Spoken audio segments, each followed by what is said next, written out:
Booch Radio. The oil spill by BP has left eyeballs all over the sea. So don't go swimming down in the south unless you want tar balls in your mouth. Balls in your mouth, balls in your mouth. Don't swim in the ocean, you'll get balls in your mouth.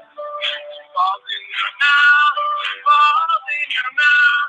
Don't swim in the ocean, you'll get balls in your mouth. Balls in your mouth, balls in your mouth. Don't swim in the ocean, you'll get balls in your mouth. Balls in your mouth, balls in your mouth.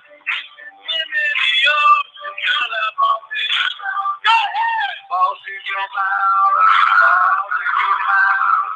Don't swim in the ocean, you'll get balls in your mouth. Balls in your mouth, balls in your mouth. Don't swim in the ocean, you'll get balls in your mouth. Balls in your mouth, balls in your mouth. Don't swim in the ocean, you'll get balls in your mouth. Balls in your mouth, balls in your mouth. Don't swim in the ocean, you'll get balls in your mouth. Balls in your mouth, balls in your mouth. Don't swim in the ocean, you'll get balls in your mouth. Balls in your mouth, balls in your mouth. Don't swim in the ocean, you'll get balls in your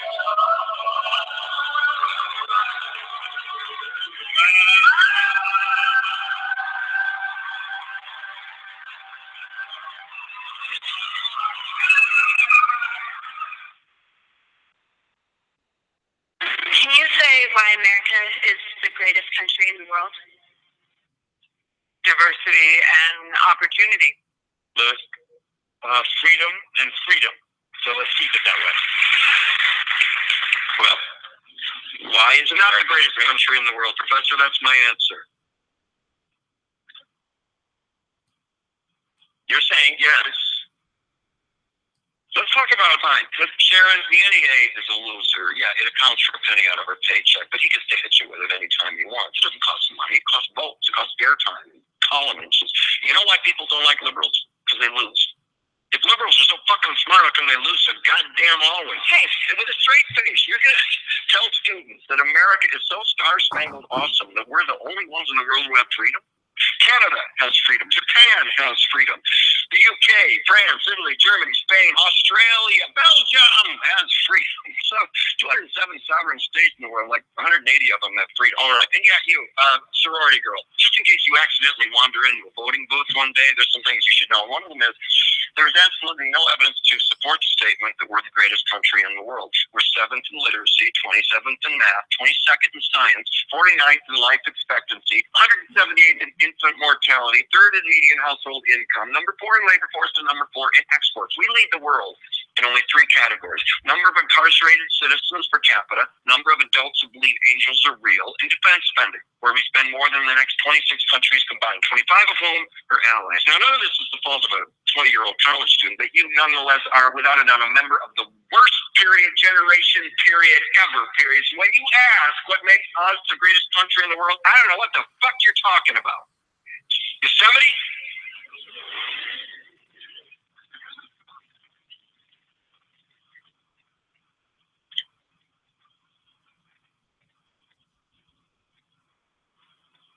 Sure used to be. We stood up for what was right. We fought for moral reasons. We passed laws, struck down laws for moral reasons. We waged wars on poverty, not poor people. We sacrificed. We shared about our neighbors. We put our money where our mouths were, and we never beat our chests. We built great big things, made ungodly technological advances, explored the universe, cured disease, and we cultivated the world's greatest artists and the world's greatest economy. We reached for the stars, acted like men. We aspired to intelligence. We didn't belittle it. It didn't make us feel inferior. We didn't identify ourselves by who we voted for in the last election, and we didn't scare You're so easy.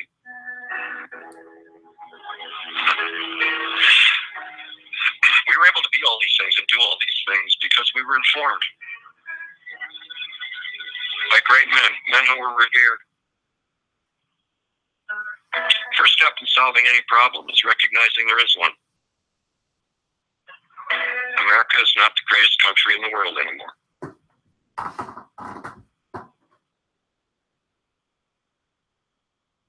Enough? You're closer now than ever. Deadpool on Blu-ray helps you be ready anytime. Ask your doctor if your heart is healthy enough for Deadpool on Blu-ray. If you experience joint pain, easy bruising, vomiting, or clay-colored stool, stop watching Deadpool immediately. If you experience hair loss, skin sores, and irritability, you may actually be Deadpool. And if you experience an erection lasting longer than 4 hours, you're welcome. On Blu-ray and DVD. What's up?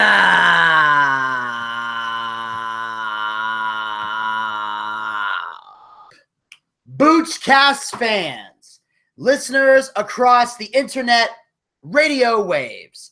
This is Vinny Bucci, aka the Booch, and this is that time again, once again, yet again for the BOOCHCAST. What's up, everybody? It is Tuesday, May the 10th, 2016.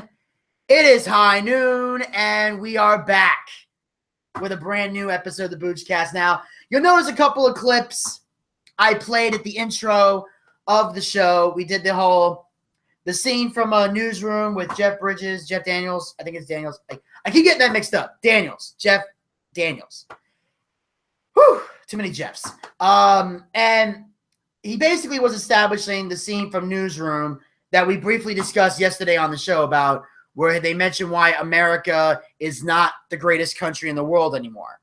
And Desmond kind of opened with that at the beginning of yesterday's show while going on a bit of a tirade, which I enjoyed. I enjoyed immensely and got us into a great political discussion. Now, today we're not getting into any political discussions today, unless someone wants to call in and get political, in which case we'll answer those questions. But Desmond and I have no intentions of getting into a political discussion today. I just wanted to play that to let people see and hear what we were talking about, so those of you that listened to yesterday's show can get a better idea of what was going on. Now, if you didn't listen to yesterday's show, then I would highly advise that as soon as you're done listening to today's show, go back and listen to yesterday's show, hashtag Foley 2016, as we are currently, as the BOOCHCAST is endorsing the hardcore legend Mick Foley for president of the good old US of A.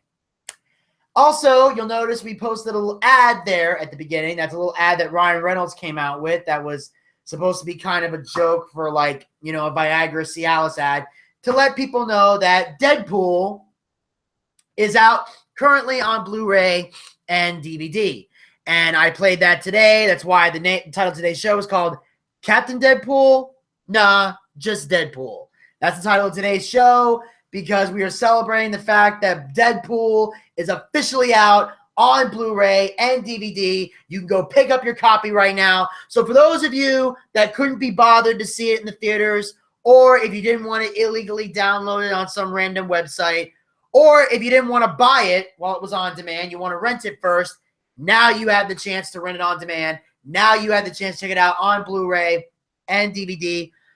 Personally, I have seen Deadpool, but I did not buy a Blu-ray or DVD copy. But the man who's about to join me right now did, in fact, do that. We'll get information on that as well as other things.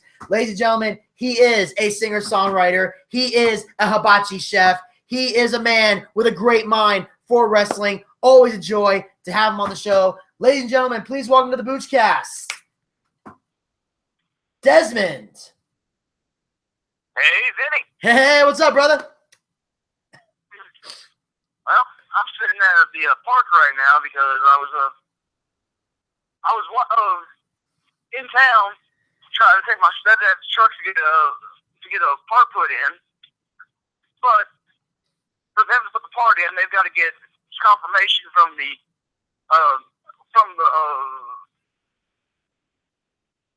damn car lot's supposed to be paying for it because it's something that when they fixed the engine last time, they should have checked.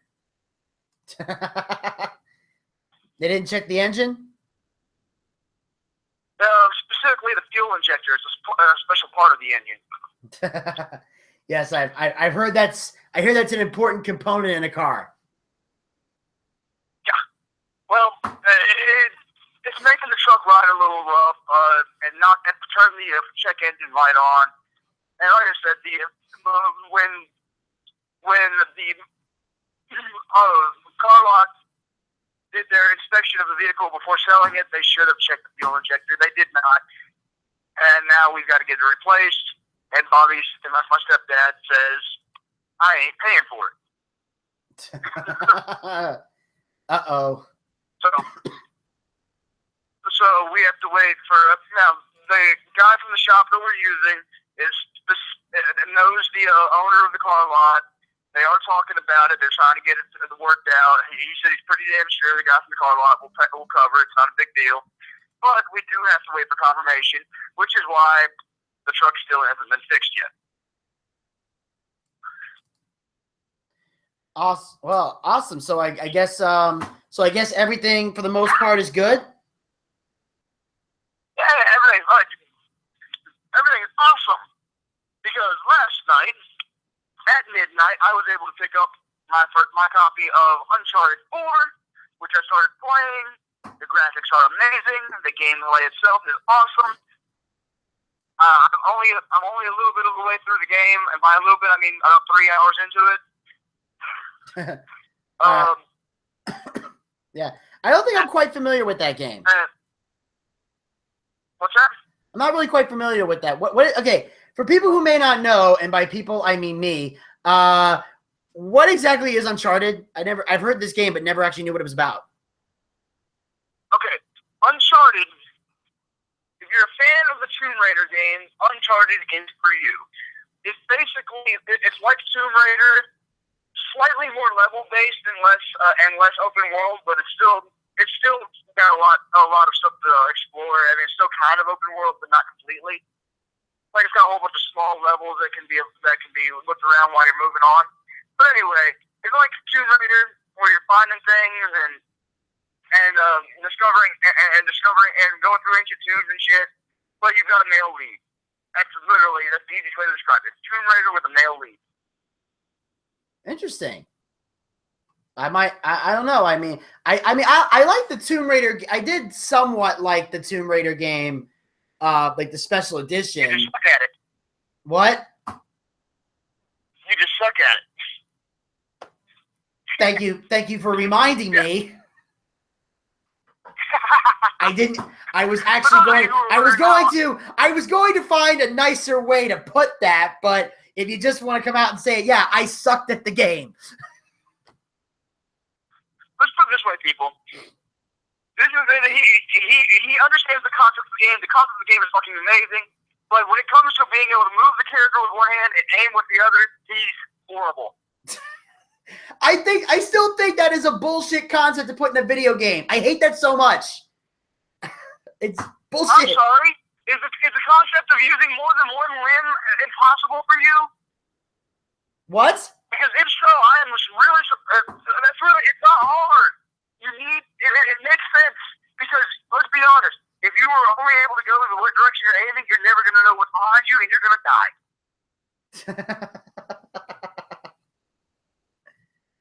Probably. I would probably die anyway, but at least with good controls, I could have a fighting chance. I just hate that. It's annoying as hell. I just end up spinning around, or I'm shooting one guy, and then 5 other people dive on top of you. Such bull crap. At least where's the cheat codes when you need them? They shoot you from a distance. You get behind cover. You watch them. You're dead. You're dead. Keep in mind, people. I watched him die like 7 times, and then went through and did that entire fight scene in like 30 seconds. Yeah. Well, he only watched me die 7 times because there was a moment where he had to go talk to his mom for a couple minutes, so he didn't see the other 5 times I got killed. But yeah, God, that game was annoying. But so I would probably like Uncharted for about 5 minutes, and then I would probably tap out. Yeah, if you're not good at shooting games, you're not going to be good at this game. It's the same idea. Okay, I definitely got to keep that in mind. And and I understand that Uncharted was not the only thing you got last night. Well, of course not. As soon as I left the GameStop, I went over to Walmart. And when I went to Walmart, I'm like, okay, it is officially midnight. It is officially May 10th. The movie is officially released. And I circle around that. I start by going to electronics. There's no display in electronics. Okay, fine. Sometimes I put the new releases up front towards the registers. So I walk by. I finally see a display. Not a single fucking copy on it. They hadn't set it up yet. So I had to talk to the supervisor up front who radioed the manager in the back to bring forward the Deadpool display. I had to wait 20 minutes, but by God, I got my copy of Deadpool. I was the very first person at Walmart to buy a copy of Deadpool. I got Blu-ray, DVD, and it came with a digital copy, which I downloaded to my phone. Damn. Wow, so you are all Deadpooled out. I officially cannot go anywhere without Deadpool. It's on my phone. It's perfect. Ladies and gentlemen, that is dedication to a film right there. This is almost like my friend Kristen, who became obsessed with Jurassic World and literally put it on every device she had and then saw it in the theaters like 20 times. She almost did that with Star Wars. Yeah. I don't care how good a movie is. I'm not seeing it in theaters that much. It's just too goddamn expensive. Yeah, I know. Like, that's why the first time I saw Deadpool. Huh? I just get it on Blu-ray and watch it over and over and over again. Yeah. I didn't want to see it in the theaters either, but eventually Elvis found a website where we could watch it. So when I crashed at his house, I think it was on my birthday. We watched we saw Deadpool on one of those sites where you can download it and shit, and I just watched it, and then I just kind of passed out at the end.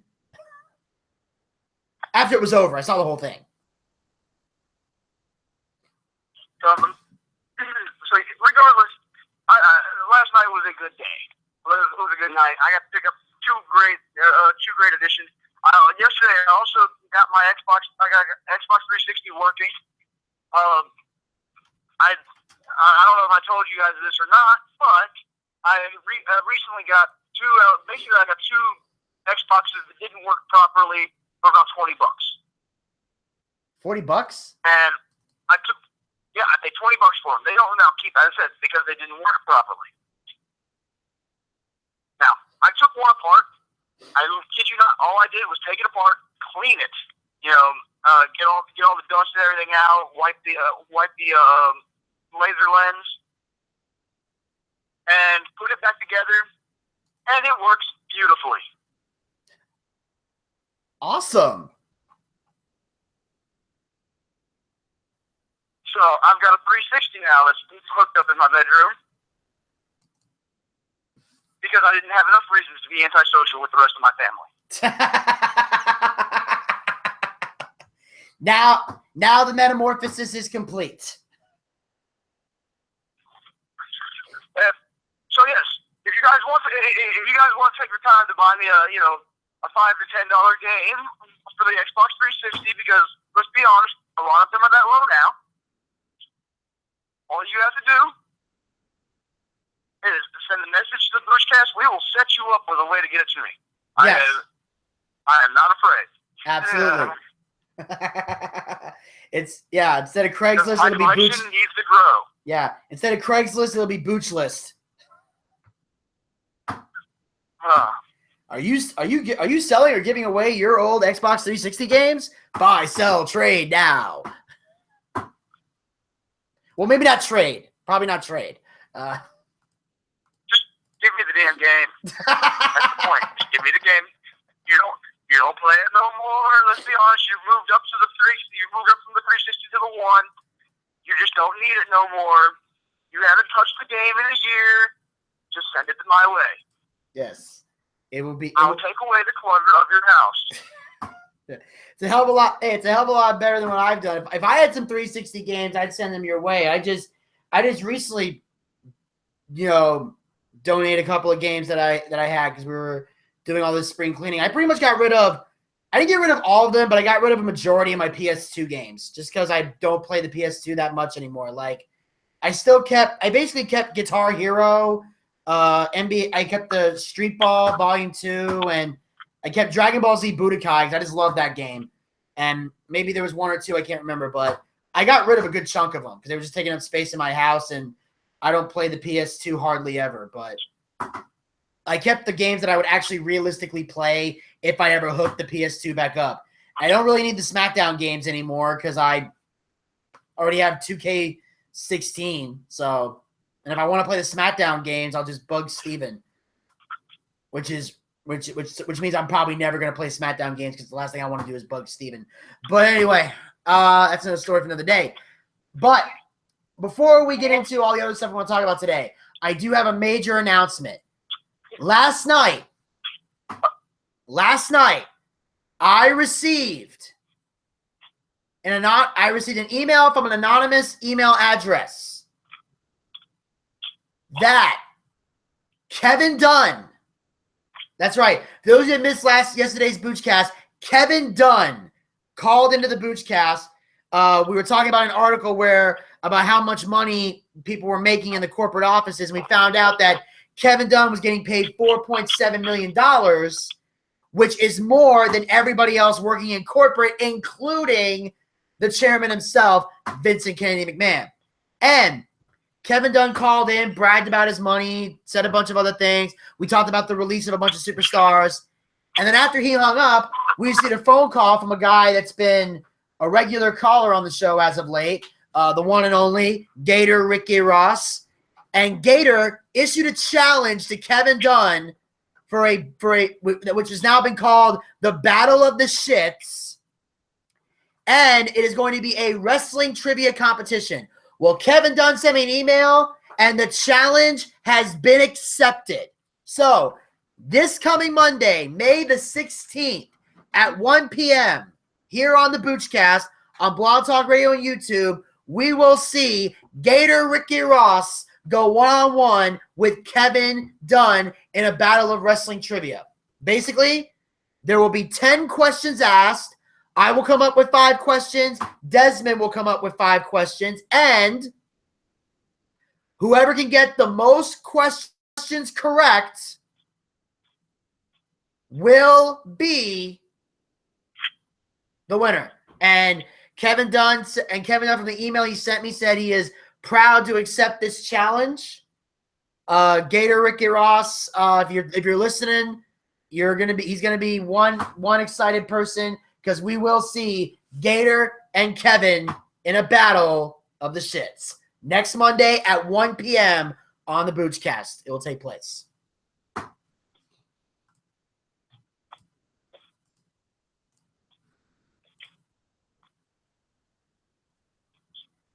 I feel the excitement. Thrilled.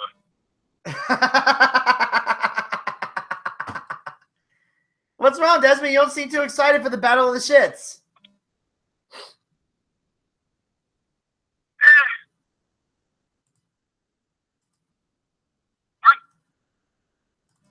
My mind is still back at home on my PlayStation 4, where I should be playing in Uncharted or watching Deadpool.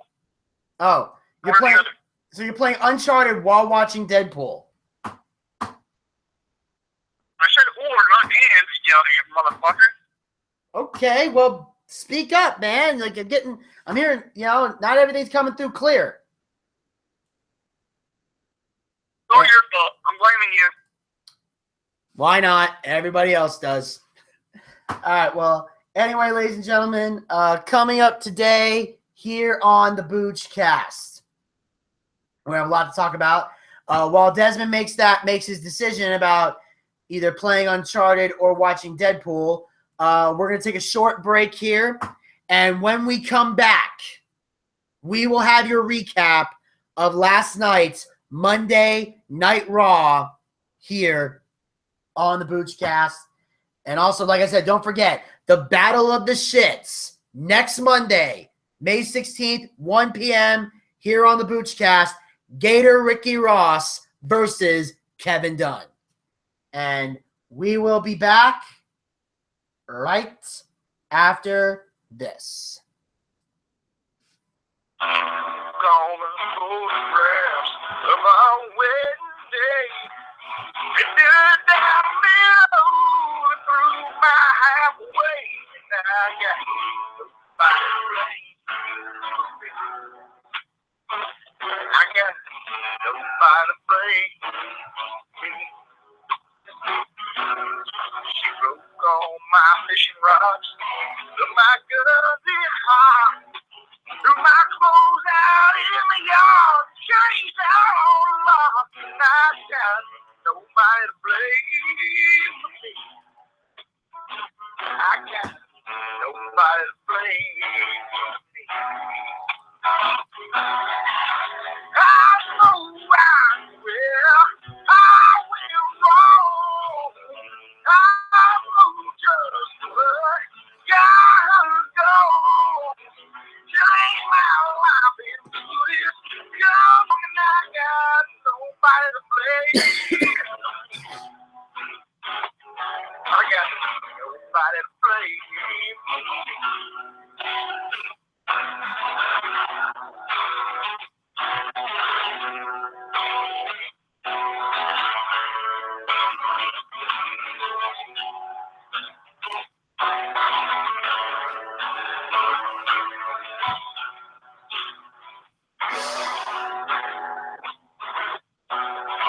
Out of my own high ride, made in the palm, put sugar in my jar, I can't even mow my lawn. I got nobody to blame for me. I got nobody to blame. She built her farm fire in my old six string.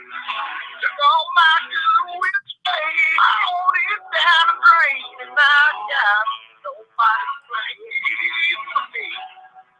I got nobody to blame. I know right, yeah, I will wrong. I know just what gotta go. Somehow I've been through this confidence long, and I got nobody to blame. I got nobody to blame. Whoa, nobody to blame. I got nobody to blame.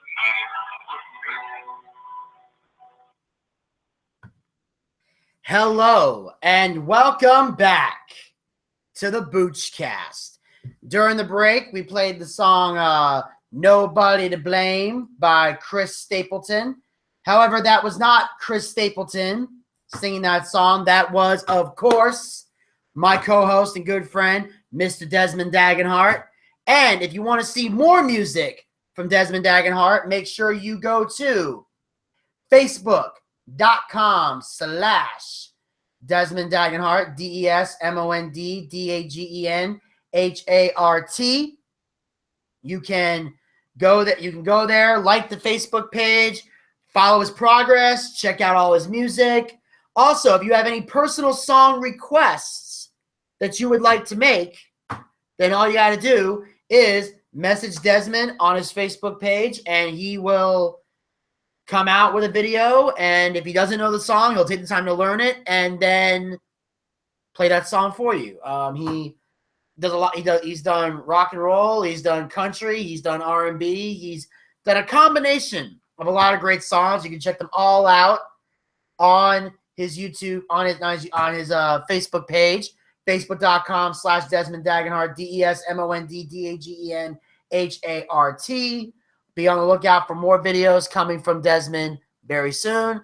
Also, make sure you send some thoughts and prayers his way as he is getting ready to hopefully find a full-time gig playing music at a restaurant. He talked about it yesterday on the show, and we're hoping to send some prayers his way that he gets the gig so he's able to do music on a full-time basis. So, as always, we send the prayers out to Desmond for that. And like I said before, you can follow all his progress, all his music at facebook.com/Desmond Dagenhart, DesmondDagenhart. Check him out. He's a fantastic musician. And on that note, ladies and gentlemen, we will now commence with the recap of Monday Night Raw. Raw kicks off in Omaha, Nebraska, and the show opens with Chris Jericho making his way to the ring to the boos from the crowd. And it seems that we're going to have a highlight reel segment, the Chris Jericho highlight reel. Jericho steps into the ring, and here's what he has to say on this special edition of Chris Jericho's highlight reel. Shut your mouth and listen to me. Tonight, my guest on the highlight reel was supposed to be Dean Ambrose, but he's not here because of me. Yeah, that's right. Last week I assaulted him with blunt force trauma, vertigo. I gave him whiplash. He suffered bulging disc because of me. So he's not going to be here tonight. As a matter of fact, he might not be in the WWE for a long, long time because of me.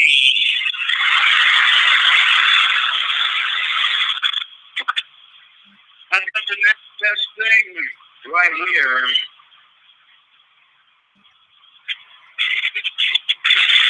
Here lies the remains of poor Mitch, the potted plant.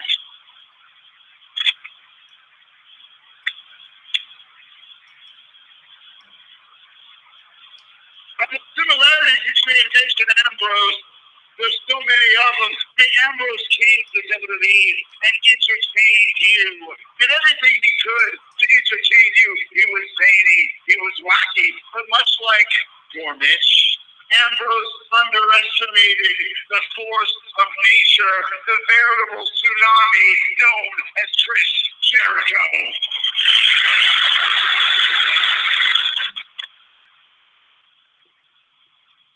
And now, much like Mitch the Potted Plant, Ambrose is in the same state, a shattered mess of dirt and dust and bones, lying on the table, waiting for someone to put them all back together again. Guess what? Ain't gonna happen. But you know the worst thing is? I seriously injure Dean Ambrose. He spends the night in a St. Louis hospital. And what do you slovenly barbarians do? Huh? How do you react? You react like this.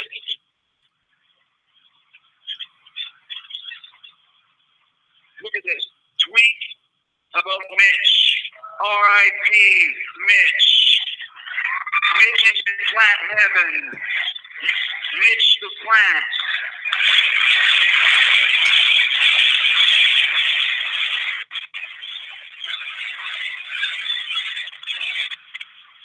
Isn't it fun? Isn't it funny? Huh? Isn't it fun to talk about Mitch the Potted Plant? I'll tell you this. When Dean Ambrose was in the hospital in St. Louis screaming in pain, there was nothing funny about that because I did it to him.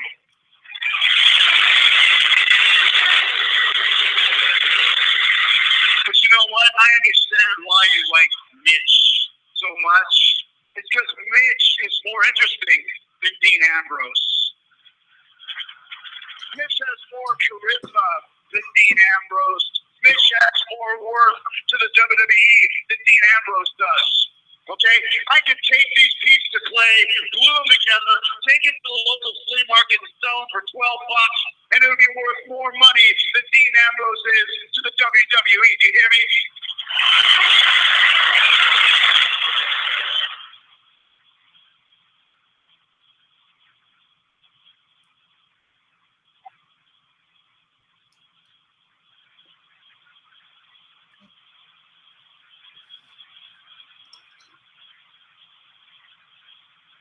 You see, I don't relate. I understand why you relate to Dean Ambrose. I understand why you relate to him. It's because Dean Ambrose is a loser, just like you. Dean Ambrose is a slob, an everyman, just like you, and I can't relate to that. I can't relate to that because I'm a legend. I am the superstar of all superstars. I am the Haley's Comet of the WWE. Talent like mine comes around once every 76 years.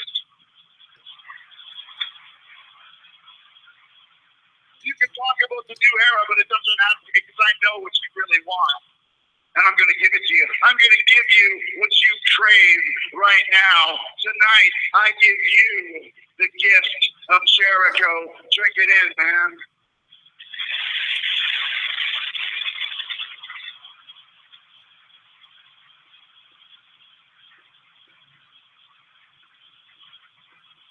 And furthermore,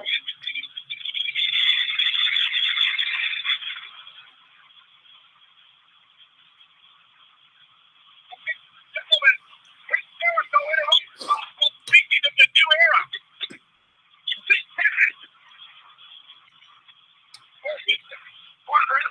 still recovering from a fight.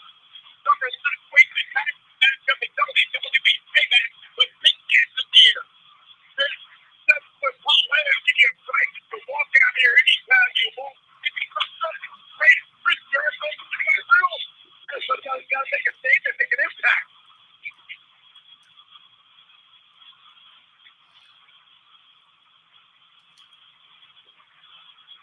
That's right.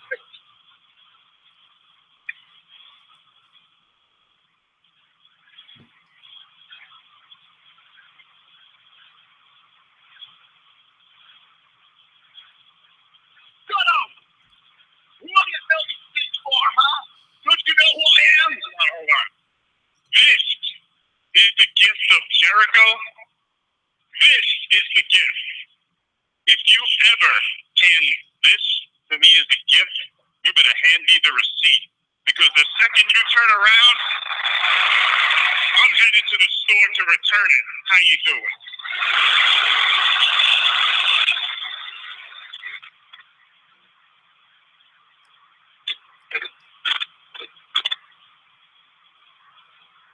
Like I said, do you know who I am? Chris, I know exactly who you are. You're one of the greatest of all time. But I don't think you quite understand what the new era is all about. We have arrived. It's not a cry for attention. It's a warning. And consider this a warning. I have arrived. And right now, you're standing in my way. And you better get out of my way, or I will run through you.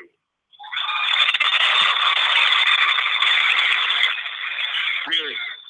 You're going to run through me? Why don't you run to the hospital and check on your little buddy Enzo annoying? Why don't you do that? I hear he's staying in the same hospital ward as Dean Ambrose. Chris, I'm not running anywhere. That's not how we do things in the new era. We stand and we fight. As a matter of fact,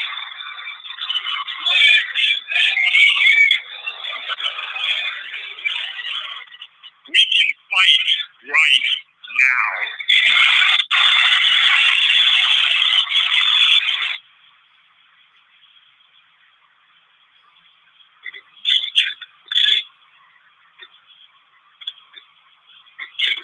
Have you forgotten that I am the best in the world?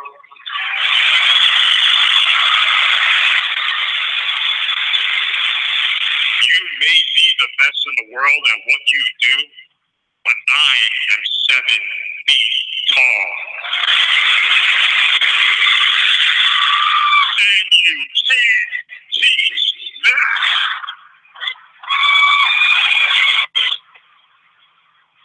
All right. You want to fight? You want to fight? How do you want to fight?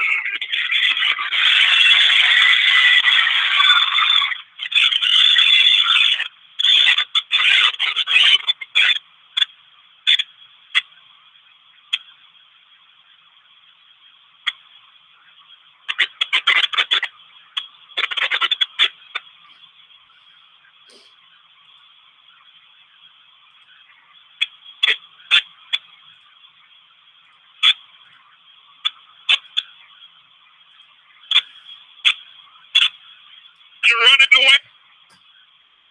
It only proves that there's only one word to describe you, and I'm gonna spell it out for you.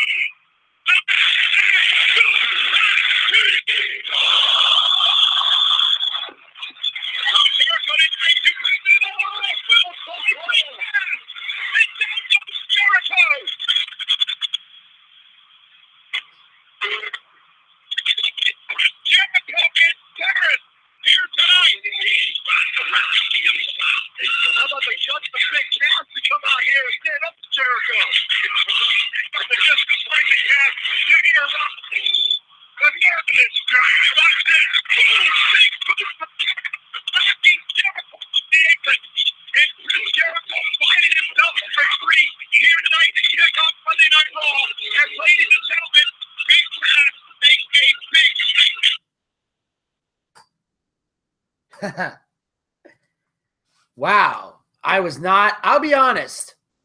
When I saw the start of Monday Night Raw, I was not expecting that. Yeah, Big Cass, actually, I think this is a very good thing for Big Cass. Because without Enzo, he needs someone else who can hold their own on the mic to be in segments with. And, I mean, working with Jericho can only make his skills better. Yeah. And although personally, I don't think he did too bad, though. I mean, was it amazing? No, but I think he did pretty okay on his own.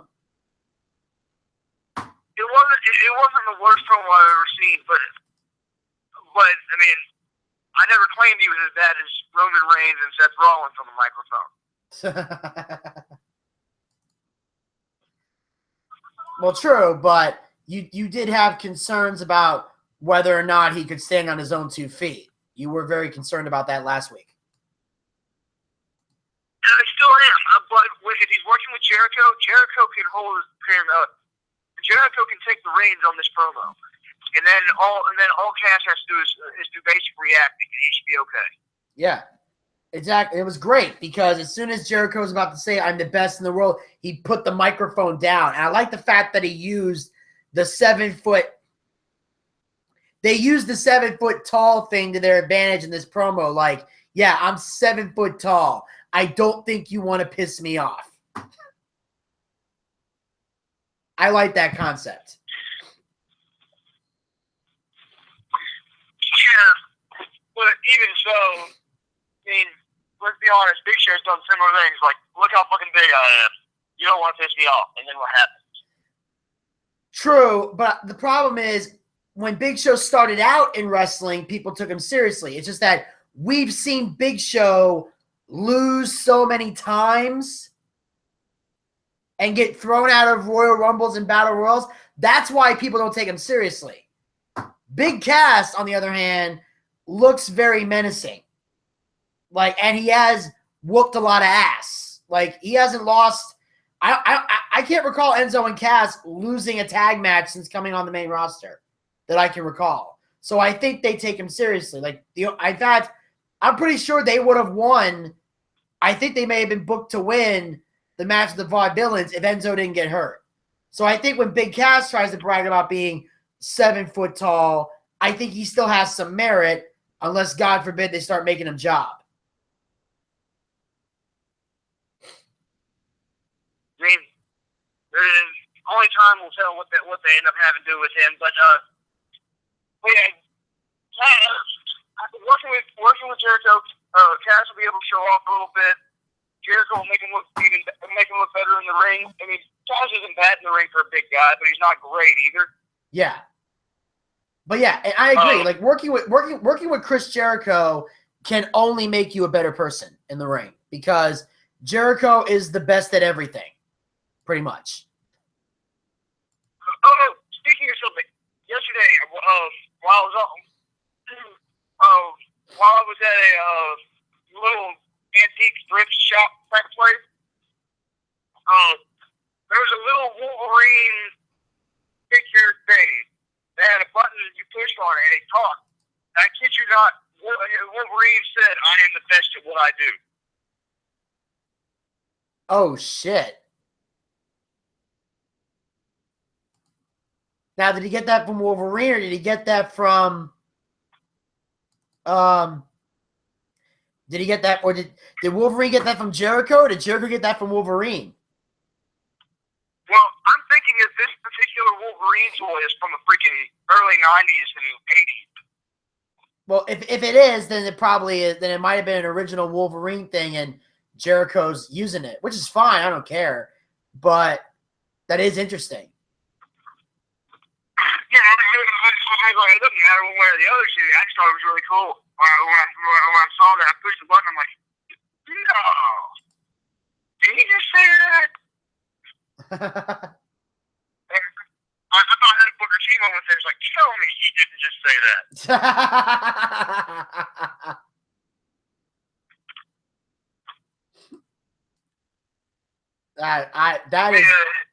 that. That is amazing.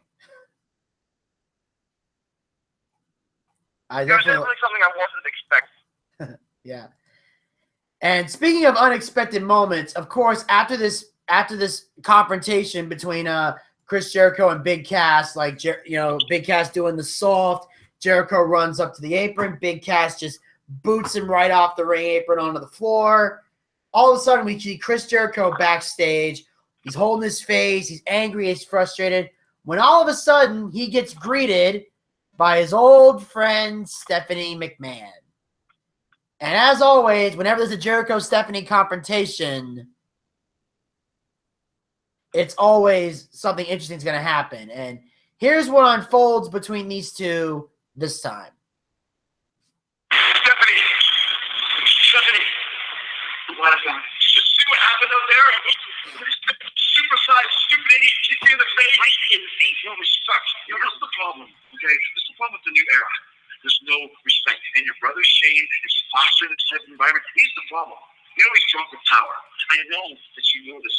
That's why he gave me back the hire. You're the smart one out of the two. You're the smart McMahon, right? Yes. I know that we can do something to stop this.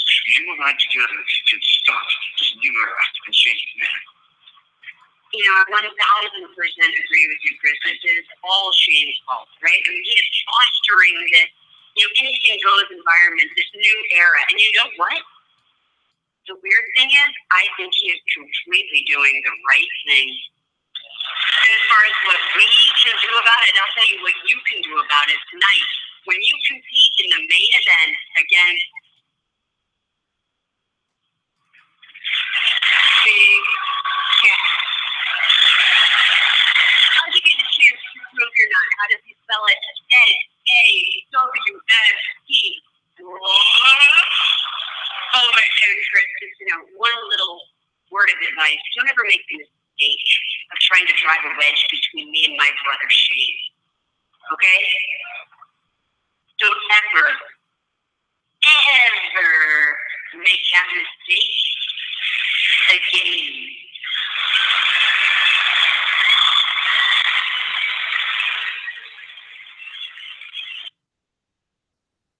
Well, I guess working with Jericho is going to help Big Cass because they're in the main event. Yeah, this was an interesting call for two reasons. One, we had Stephanie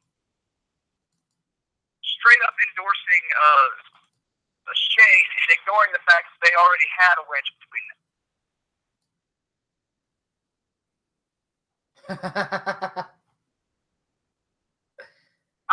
I think the only way she could have done the salt that is she said, never try to drive a wedge between me and Shane. We do that well enough on our own. Yeah, exactly. And of course, if she would have added that line, that promo would have been perfect. I agree. Because right down to the mocking of Jericho's own catchphrases. Yeah, and because they love to do that. They love to copy Jericho and Stephanie. And the thing is, Stephanie never does it right. That's why I hate it. Stop. I wish Stephanie would stop trying to copy Jericho's phrases if you're never going to do it right. Of course she's not going to do it right.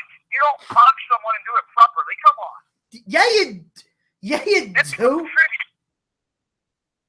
No. If you mock somebody, you do it wrong. If you do it right, it's a tribute. I know, but it hurts my ears when she does it. I don't care. Break the fourth. I'm just saying, break the fourth wall once, just so my ears don't have to bleed. I hate it. But I agree. And the thing is, it's because that's the weird thing. It looks like Shane and Stephanie are actually working together. So, which I find to be very intriguing. Because that's the number one thing you got to worry about. Does Stephanie have a trick up her sleeve, or could we actually be seeing a Shane and Stephanie merger happening?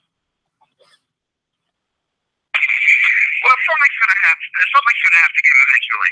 They can't have two perfectly work together all the time, and just the fans are going to love it.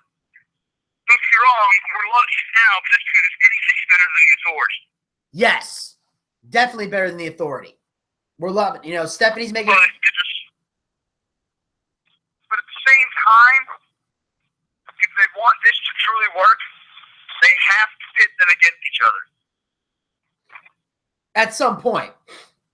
Or not have them agree all the time. Oh, yeah. Right now, I don't like this. When they first started working together, she came out and said, as usual, my brother missed something. And she one-upped him. At least have them going and one-upping each other. Come on. Exactly. Because that was great. Like Shane McMahon said, no countouts. Stephanie said, yeah, my brother forgot, no disqualifications. That's what they should do. And what's great about that is that as they're one-upping each other, the fans benefit. Exactly. So that's what they do. They're making the fans happy while still having that sibling rivalry. Like I'm going to book this match. Oh, really? Well, I'm going to put it in a steel cage. Well, I'm going to put barbed wire on top of the cage. Yeah? Well, I'm going to put this guy in as the guest referee. Yeah, well, this guy's going to be the guest enforcer. And they just start doing all this stuff, and then you're just sitting there going, and they're like, well, fine. Then they walk out of the room, and you're the fan sitting there going, I'm about to see a blockbuster main event. You know what?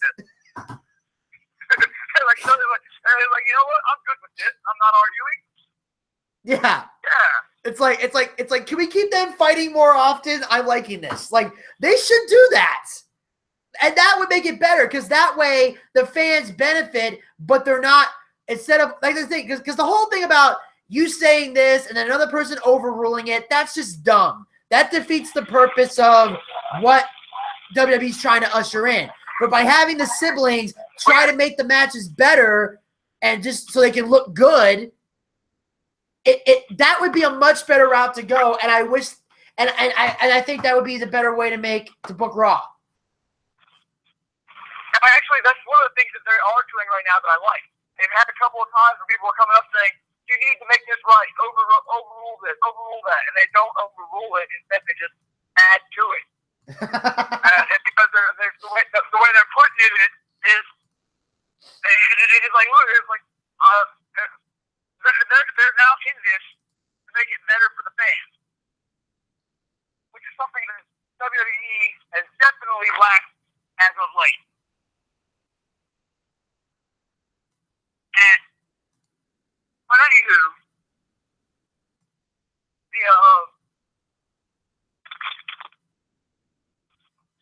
Yeah, there's a lot. I'm sorry? Oh, thank God. You all right? I'm trying to discuss this goddamn one. Yeah, sorry, I had to. I'm driving my stepdad's truck right now, or I was, and I just pulled into a parking spot. But anywho, All right. downside to driving this truck, I love driving it. It's really loud. Okay. Well, luckily we couldn't hear anything. And on that note, we're going to move on to the first official match of the night. And this is a rivalry that has been building and building and building and is still ongoing. Ladies and gentlemen, it's Dolph Ziggler versus Baron Corbin.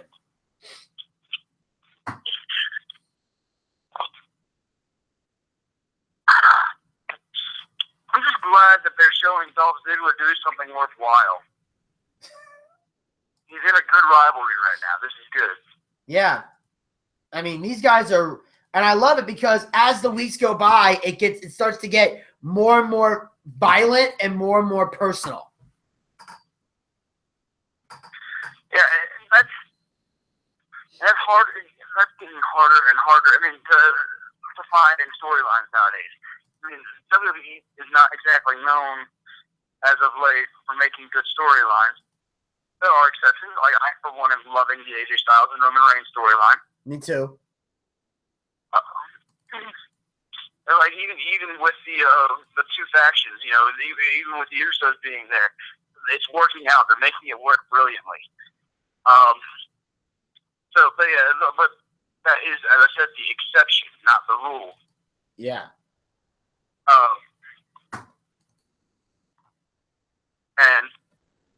But this particular storyline, Dolph Ziggler hasn't had a good story for his character in a long time.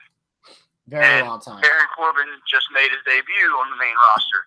So putting these two together does nothing but good for the mid-card. Absolutely. And Dolph Ziggler and Ziggler is a great guy to work with, especially for Baron Corbin, who at times can be a little technical, but is not exactly known for being a technical guy. He's mostly known for being just a big guy that can toss people around. Yeah, and that's part of the reason I don't enjoy him. He bores me. And we've talked about this before. And, I'm not a Baron Corbin fan. I'm just not. I think his finishing move is not much better. It's not much different than Sister Abigail, and him using it.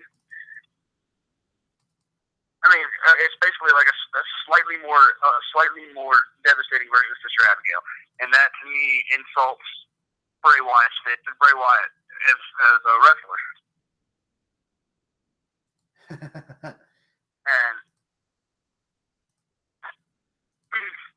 I think I can't stand him on the microphone. I'd rather listen to another Stephanie monologue than listen to Baron Corbin on the microphone. Wow. That's bad, ladies and gentlemen. That is bad. Very, very bad.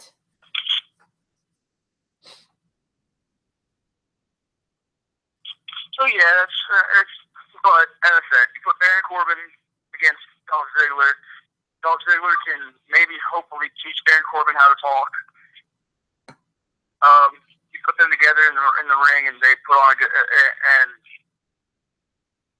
Ziggler will give him a run for his money and give him a show, and put a show on, and make Baron Corbin actually fun to watch. So, Alrighty. This can only do good for the mid-card. Absolutely.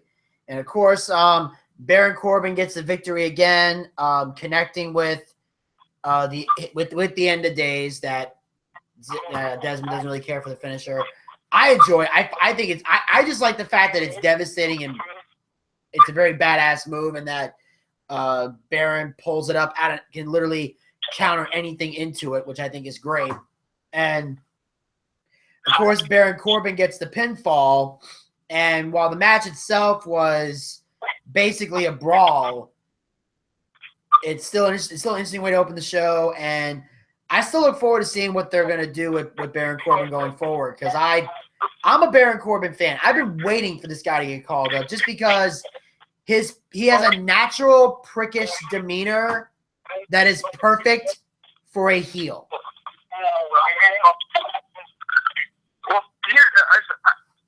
he definitely has a natural heel demeanor. I'm not going to deny that.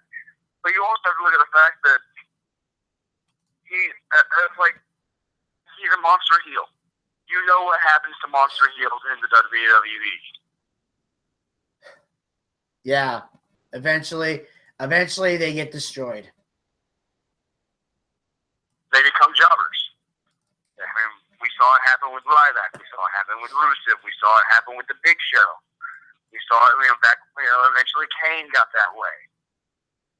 Monster heels don't last. Well, if this is indeed a new era, hopefully this one will. We shall see. Yes. And on that note, we'll move on to the next segment here. We got Shane McMahon. We've been talking earlier about Shane and Stephanie. Shane is now backstage on his cell phone when all of a sudden he gets approached by the women's champion Charlotte and her dad, the Nature Boy Ric Flair. And of course, they're a little unhappy with the fact that, Rick has been banned from ringside during the submission match with Natalya at Extreme Rules. And of course, as we said before about Shane and Stephanie one-upping each other, they think, well, Stephanie made the stipulation. Maybe Shane can get rid of it. And here's how that situation unfolded.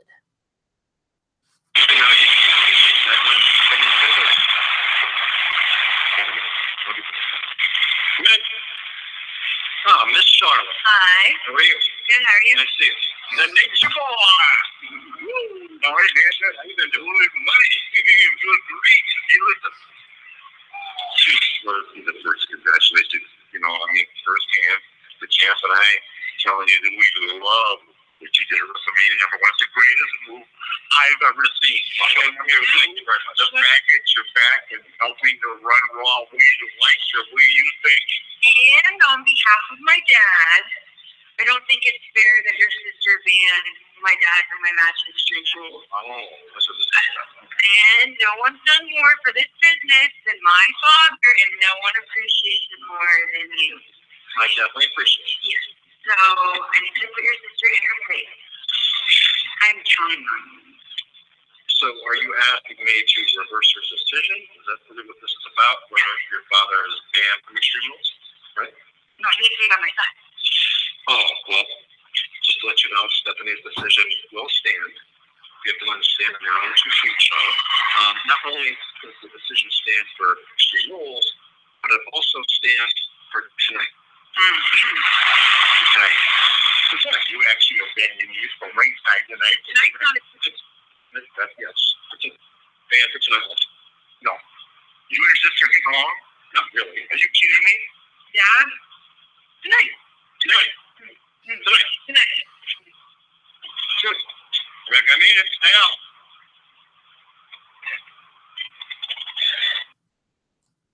Now. Well, I guess Charlotte and Ric Flair have failed in their quest. You see what happens when you try to usurp someone's authority? Exactly. And not only does the decision stand, but now Charlotte has a match with Paige, and Ric Flair can't get involved in that either.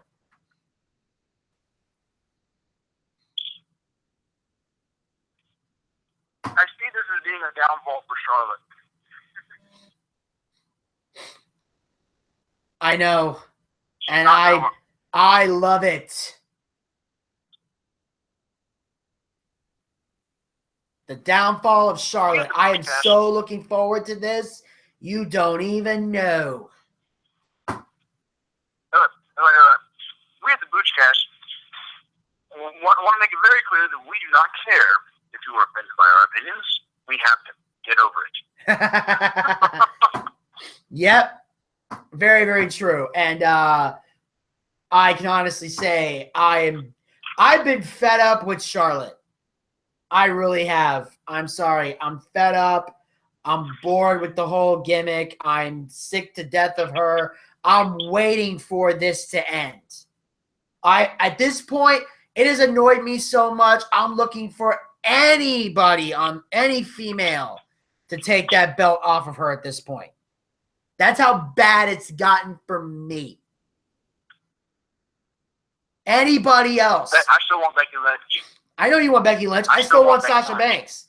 But at this point, I'll take anybody as long as Charlotte is not the champion anymore. I've had enough. And if this Shane, I think Charlotte not being the champion isn't even enough. Charlotte has to be out of the title picture, period. Yes. Period. End of sentence. Charlotte needs to be done because she's bringing no value to the championship. She's not entertaining in the slightest. Her promos are horrible. Her in-ring skills are great, but that's all she's got. And she's there because her last name is Flair. I've said it a million times. I'll say it 1,000,001. She brings nothing to the table. Nothing. There's no reason for her to still be women's champion. Even you said she puts on fantastic matches. And that is something the Divas division had been lacking. Yeah. That is something that had been lacking. We needed women that could put on excellent matches. But, like I've always said, if you want to be the top star, you need to do more than just put on great matches. There has to be more to you. And with Charlotte, there isn't more to her than that. If someone can point out, if someone can go to YouTube, find me one promo that Charlotte ever cut that was even remotely entertaining, I'll shut up about Charlotte. If someone can send me one video, one clip of her cutting a promo that was even remotely tolerable by human ears, I'll shut up, but I know there isn't one. And on that note, we cut to another section of the backstage area where we see the lovely JoJo. And she is backstage with AJ Styles, Carl Anderson, and Luke Gallows, who we found out will be competing in a main event setting or a six-man elimination match against Roman Reigns and the Usos. And here's what these three gentlemen have to say about this match. Please welcome my guest at this time, Carl Anderson. Luke Gallows is the #1 contender for the WWE World Heavyweight Championship, AJ Styles. Gentlemen, tonight you face Roman Reigns and the Usos in a six-man elimination tag team. Hold on a second, JoJo. Before we get into tonight, let's talk about what happened last week. Last week on Raw, I got powerbombed through the announcer's table. So, I had the chance, I had the opportunity to obliterate Roman Reigns with a steel chair, but I didn't. I took the high road. And we saw what road Roman took. So, given the chance, given the opportunity, I will not hesitate to take out Roman Reigns. Now, I said that I'd win the championship, and I would do it on my own. But tonight, the club is officially back together again.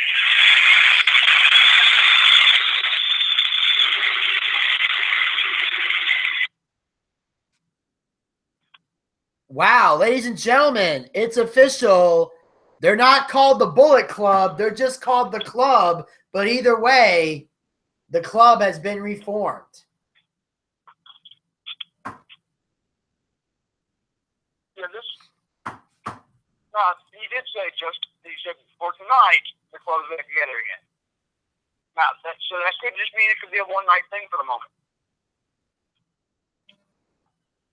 That is true, but it's interesting to see if the club stays together. But I think from the looks of things, they're probably going to keep the club together, mostly because they know the fans are clamoring for it. Plus, it can be very, very helpful if and when, Finn Balor does make that call, does get called up to the main roster.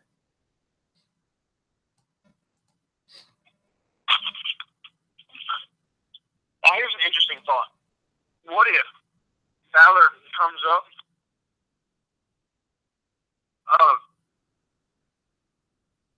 let's say Balor comes up and AJ Styles is champion,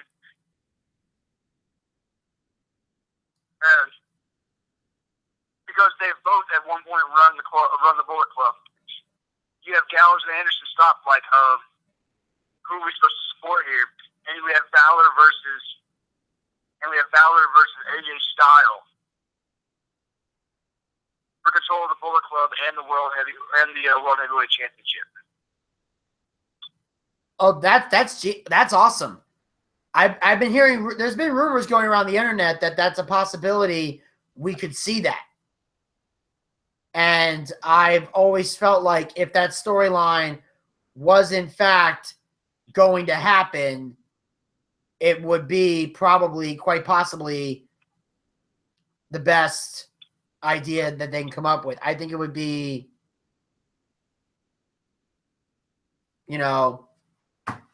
amazing. Like, I think that would be a great, great move in WWE. It'd be a great storyline if WWE was willing to pull the trigger. The only question is, when would they finally do it? But at the end of the day, we're still going to have to wait and see what happens with Balor in NXT. And assuming he's going to stay down there for a little while longer, that could give them the time they need to keep the club as a real team, with AJ eventually becoming champion. So, and if they dominate for a while and then Balor comes up, that could be a great way for him to be put into the title picture. Absolutely.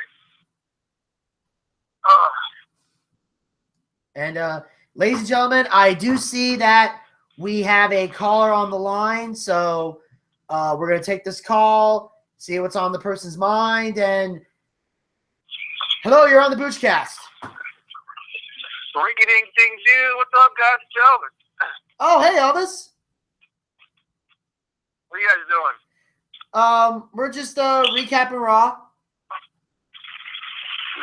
Oh, wow. Who would have thought I was calling into a wrestling program? You guys talking about wrestling. That's crazy. Yeah, who would have thought it? Yeah. Who would have thought it? It's crazy. Yeah.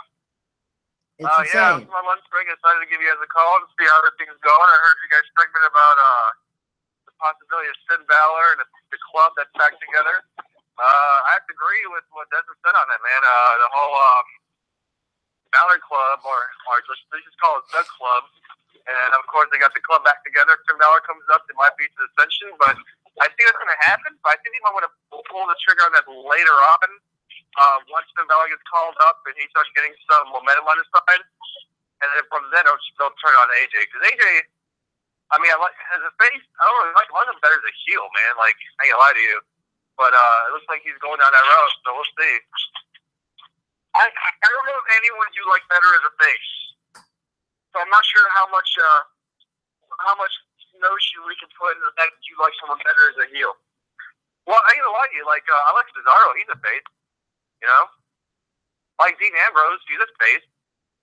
I mean, I like him better as heel. Cesaro wasn't always... Yeah, so you like them better as heels, is the point I was getting at. I got you. Yeah. There's a lot of truth to that. Yeah, you're one of those people that always roots for the bad guy. It's funner. It's a lot more fun. Where I'm the guy who I like people with talent. Whether it's a good guy or bad guy, I couldn't care less. As long as I can see them improving and actually showing off their talent. You say you like people with talent, but you're a Roman Reigns fan. I don't get it. Like, it's so weird. Like, that's like, I like people who show improvement. You goddamn moron. Listen to what the fuck I say. I heard you, man. It's like, open your fucking mouth a little more, enunciate, and, say everything you're supposed to say. You'll be fine. I said it very clearly. I like people who show improvement. Yes, Roman Reigns has shown immense improvement. I don't know. He's still kind of fucking sucky to me, but what do I know? I mean, I just He's only been in the business for what, a year? Come on. He's only been in the business for a couple of years compared to AJ Styles, who's been in for like 15. I mean, you can't expect him to be on the same level.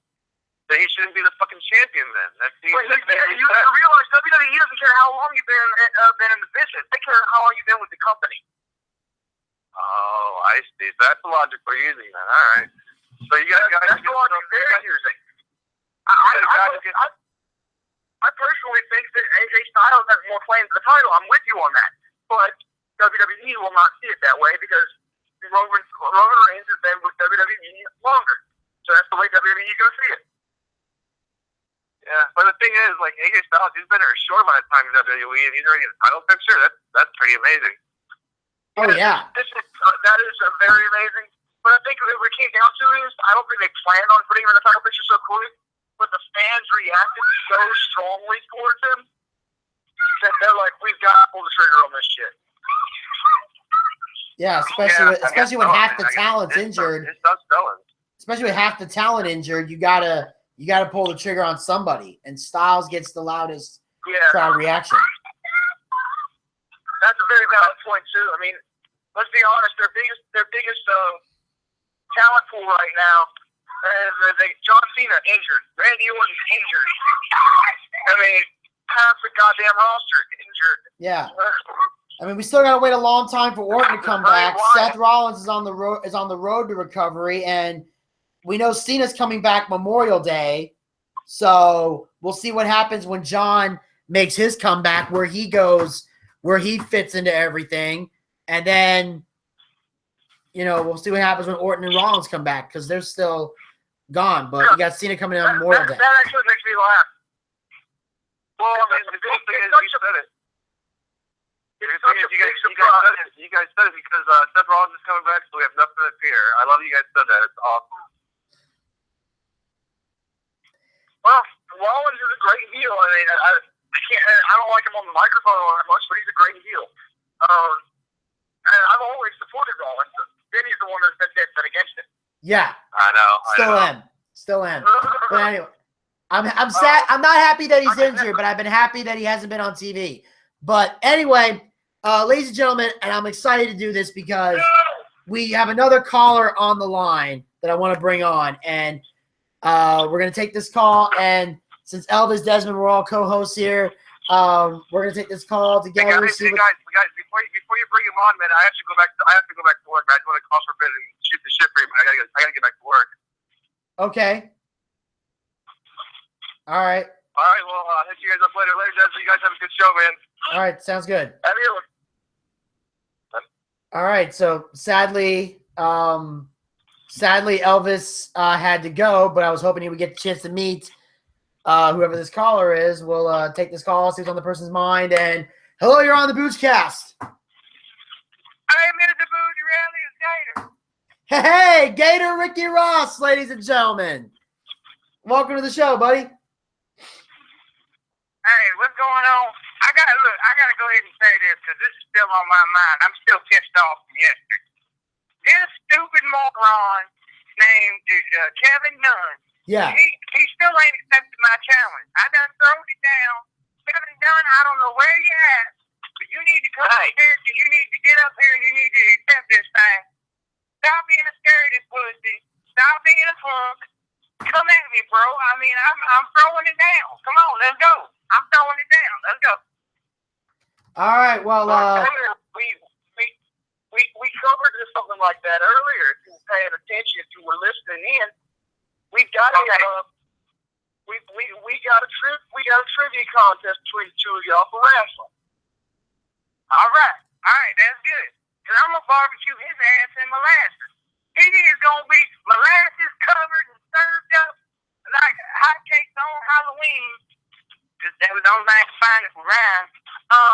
But yeah, I'm gonna kick his ass. You know what? He did say he gonna come do it. He did say he would do it. Yeah, the thing is, we received an anonymous email that was sent to BOOCHCAST HQ late last night, and we apparently... So your house. It was sent to your house. Yeah, it was sent to my house. And apparently... Let's not be funny. I mean, BOOCHCAST HQ.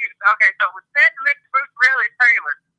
Yes, and it was sent there, and it revealed that Kevin Dunn has indeed accepted the challenge, and that it's set to take place Monday, May the 16th at 1 p.m. is what time it's going to happen. We will have the Battle of the Shits, Gator Ricky Ross versus Kevin Dunn. The challenge has been accepted.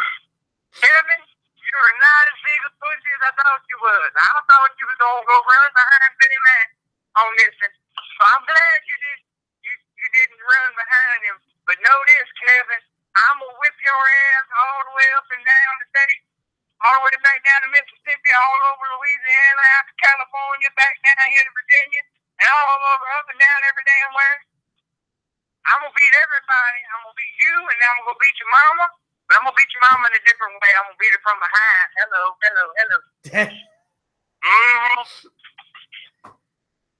That's right, ladies and gentlemen. The barn burner of the year. This is going to be a great, like I said, this is going to be a great competition. We're going to have in one corner Gator Ricky Ross, and the other corner Kevin Dunn.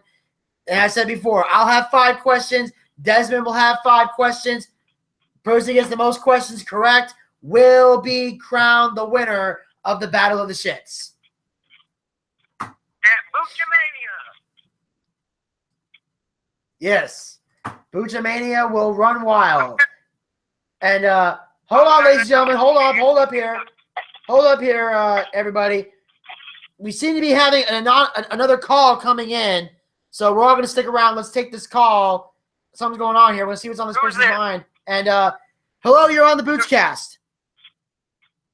Dun, dun, dun, dun. Oh, shit. Dun, dun, dun, dun. Ladies and gentlemen, the executive producer of television for WWE, it's Kevin Dunn. That's correct. The Dunn-mania is running wild. Who is this redneck? Who is this simpleton redneck calling me Kevin Dunn, the master of the universe? Ouch. Who is this little white trash piece of shit? Hey, pussycat, you need to stop talking shit. I'm going to do to your mama what they do in NASCAR. I'm going to make her burn out 4 rubbers in the afternoon. Don't make me do it.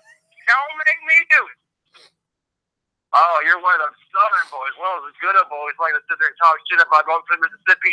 You guys from the South are all fucking simple, stupid, and retarded. I see a movie Forrest Gump, and it tells me everything you know about the fucking South. You guys memorize. You guys spelled out when we beat your asses, you fucking Southern piece of shit. You guys ain't fucking nothing. Southern piece of shit. You still live with your mama, Kevin. I'm not a piece of shit. Mama got a burpee. Did she forget to put your damn French crust on your sandwich again?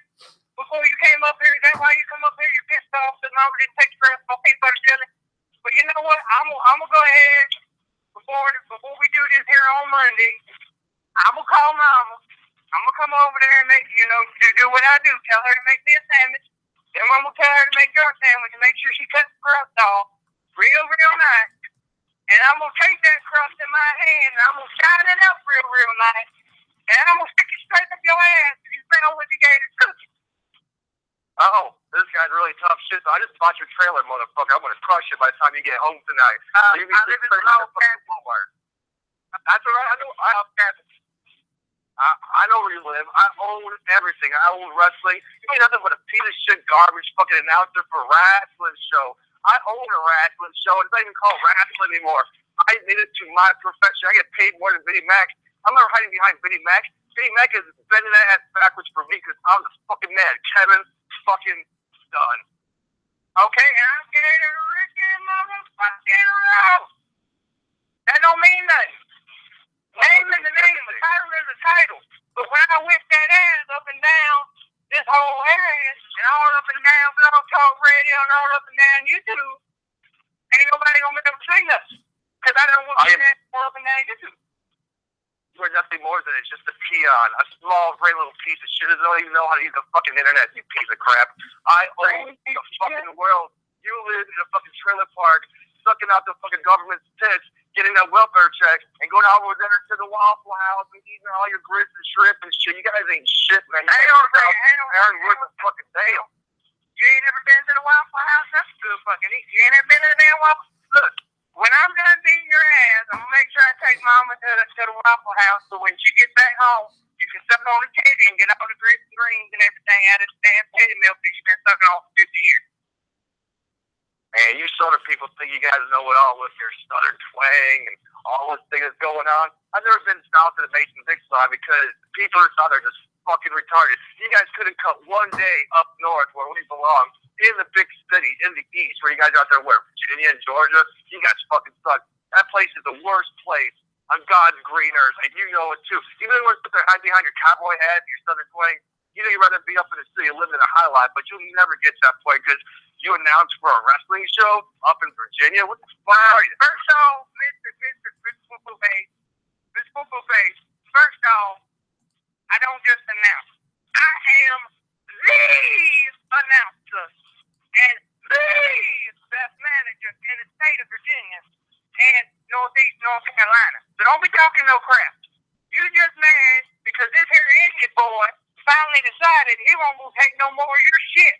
And he's standing up for every single one of these damn wrestling fans there is. So I'm going to say something to you that every one of these damn wrestling fans wanted to say to you for years. Fuck you! You know, it's kind of funny. I was on the show last night. I said, actually, the same thing to y'all, wrestling fanatics. I've changed and molded wrestling to a point that it's not going to be called wrestling anymore. You guys can have your little glory days and bingo halls and fucking anywhere else you can actually put up 4 fucking square rings. I make TV shows. I make fucking stars. And what do? You announce for a whole bunch of like 12 people in a fucking building. Yeah, that's great. You should be the voice of the South at the same time. They don't amount to a lot of shit compared to what I do on a daily basis. I entertain the millions of Dunn fans everywhere. The millions? No. There ain't no damn Dunn fans. The only Dunn fans is the doo-doo fans, and that's folks that really just think you need to go die in a ditch somewhere, you know, on the edge of the road. You know, and I'm going to tell you something else. If you ever die on the ditch in the edge of the road, remind me to come up there, because I'm going to stand over the pit right on your little ass for every bullshit thing you ever did. Put the title on Roman Reigns. What the hell's wrong with you? You don't even know how to wrestle. You sit there putting the title on somebody don't even know what the hell they don't sit in talk. Yeah. Have you seen his hair? Have you seen his hair? It's beautiful. It's glorious. It's muscle beast. He's fantastic. A perfect specimen to the qualification to myself and Mr. Mrs. Kennedy McMahon. So no, sir. Yeah. Okay. Everybody get ready for this. I'm gonna do this one real big, right?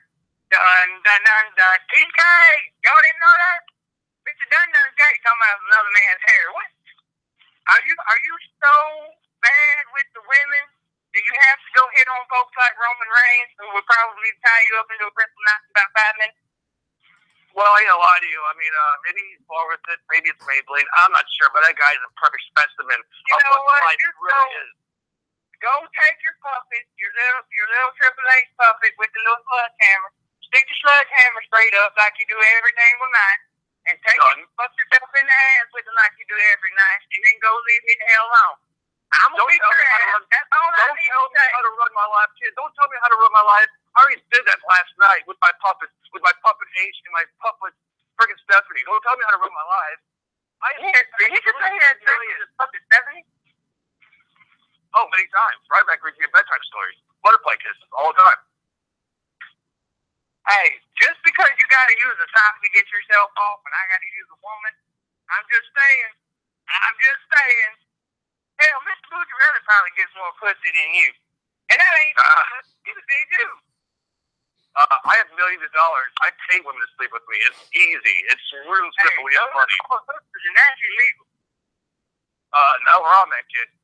You never hit the big time like I have, so yeah. Done. I don't ever want to hit the big time. I gotta work for your punk ass. If I come over there in freaking Stamford, Connecticut. I'm gonna take my good foot. We discussed this yesterday for folks that don't remember. I'm gonna take the good foot and I'm gonna stick it up your ass. I'm gonna pull it back out. I'm gonna shine it up real good, nice, real nice. Stick it up your ass again, pull it back out, shine it out one more third time, and then leave it up there and then cut it off so you have a constant reminder of how I beat your ass and let my foot sticking up in it. You're gonna have to. Listen here, Gator. Listen here, Gator. Don't just tempt me with the good time. I might take you up on your offer and let it sit there for a long time because that's the kind of man I am. Don't tempt me with the good time. I might just take you up on it. You better watch your fucking mouth, Gator boy. Gator boy. All right, Principal. You go fuck yourself. Listen, you're beneath me. You're nothing but a peon. You're a pebble to my road to success. You'll never see a quarter of what I have. You're getting ready to get squashed like a damn Wile E. Coyote cartoon. You see, I'm the road runner, and you're Wile E. Coyote. That's all you're ever going to be, sitting there holding the sign saying I suck. No, I was going to say I make millions of dollars and sleeping it every night with my puppet, so winning. I'm sorry. And when he talks about he sucks, his sign says he sucks, it doesn't just mean his wrestling career, it also means what he does to the fellas backstage. That's how he gets them working for Vinny Mac every year. He's on the dick 24/7. No, it's the other way around. I have Zack Ryder suck my dick every night. I ain't gonna lie, it's kind of crazy. You know it. That's fine. I got your mama sucking my dick. That's all right. Whoa. All right, gentlemen. Look, You've been cutting the crust off of your sandwich for the last 20 years. Still gonna be cutting the crust off of your sandwich because you like your peanut butter and jelly cut into squares and triangles and shit. Fuck you! I know how you Southern people. I know how you Southerners like to do. You want to sit there and dig up old dead bodies and fuck them. That's how the South does it. That's the only time the South will rise again, you motherfucker. Hey, what I do on my Saturdays is my own damn business. Alright? Save it for Monday. We got something coming on now. Save it for Monday. yeah, all right, gentlemen. You know what, though? You're amazing. I'll call you Look, later. gentlemen. All right, look. We let y'all speak your piece, get y'all a little riled up, but here's the thing. We still got a show to do here for the Monday Night Raw recap for the listeners. We will have you guys on Monday, and we will settle who the better man is on that date. So I wanted y'all to speak your piece, get a chance to really, interact, get to know each other, but we need y'all to settle down so we can so Desmond and I can continue the show. But so Kevin Dunn, Gator Ricky Ross, thank you guys for the time. We will see both of you on Monday for the Battle of the Shits. Thank you all. Thank you, Kevin Dunn, for accepting the challenge. Gator, we appreciate you, man, as always. But we do need to get the show on the road here, gentlemen. So thank you all very much. Would you rather let me eat him? Let me finish him. Come on, I got him on the road. Let me finish. All right, do the knockout. Just finish me off. Come on, Gator, finish me off. Yeah. Oh, I'm Yeah. done. See, now he done had to make it gay, and that's what he says when it comes. It's done. Look, all right, I'm done. I don't want it because go wash your hands, you dirty ass, nasty bastard. All right. Well, Kevin Dunn has left the building, and so we will see him Monday for the Battle of the Shits. I'm going to go wash my hands. That shit was dirty. I'm going on the road again. Just can't wait to get on the road again. This shit is nasty sitting here on my hands. Look, and I can't wait to get home again.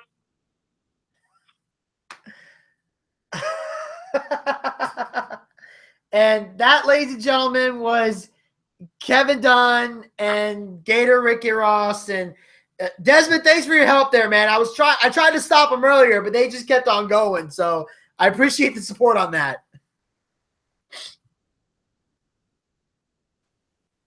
Yeah, I think at that point, I was always like, click the clicker, shut them up, click the clicker. I wanted to, but it was getting too good. But then I saw the time, and that's when I was like, all right, we got to stop this because as excited as we are for Gator, Ricky Ross, and Kevin Dunn, Desmond and I are excited. We're looking forward to Battle of the Shits Monday, May 16th at 1 p.m.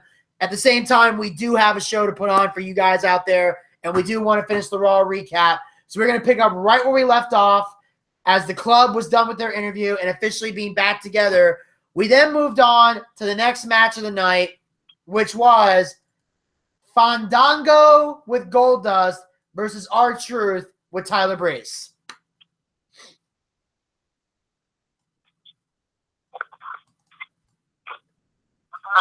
Yeah. The only thing that this match accomplished was putting a slight rift between Tyler Breeze and R-Truth. That is true, because Tyler did get knocked off the ring apron during the match when Fandango knocked R-Truth into the ropes, but R-Truth was able to hit the lie detector and get the win. And apparently on SmackDown, we're supposed to see the actual match with Gorgeous Truth versus Goldango, which is what their name of the team is.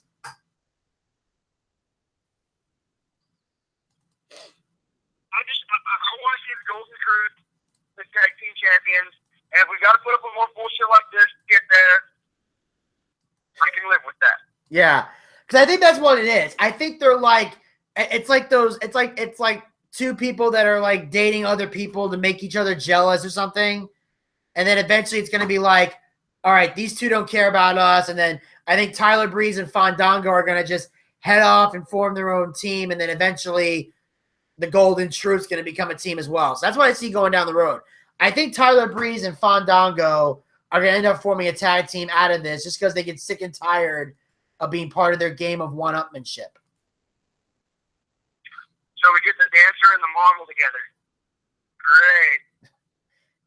Makes sense. They're obviously not giving Tyler any singles pushes, so why not?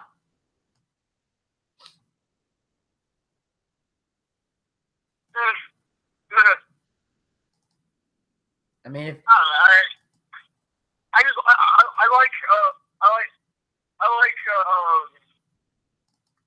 Tyler Breeze as a solo star. I don't think I'd care for him much in the tag partner. Personally, me neither. But but we can always use more tag teams. So if him and Fandango have good enough chemistry, they might be able to pull it off. But I'm with you, though. I do like Tyler in a singles role if they were actually going to do something with him. And on that note, we cut to the backstage area where we see Kevin Owens, The Miz, and Cesaro are in the office with Shane and Stephanie McMahon. There's a lot of arguing and finger pointing and grievances being aired. And all we're going to do is sit back and let you guys see how it all unfolds.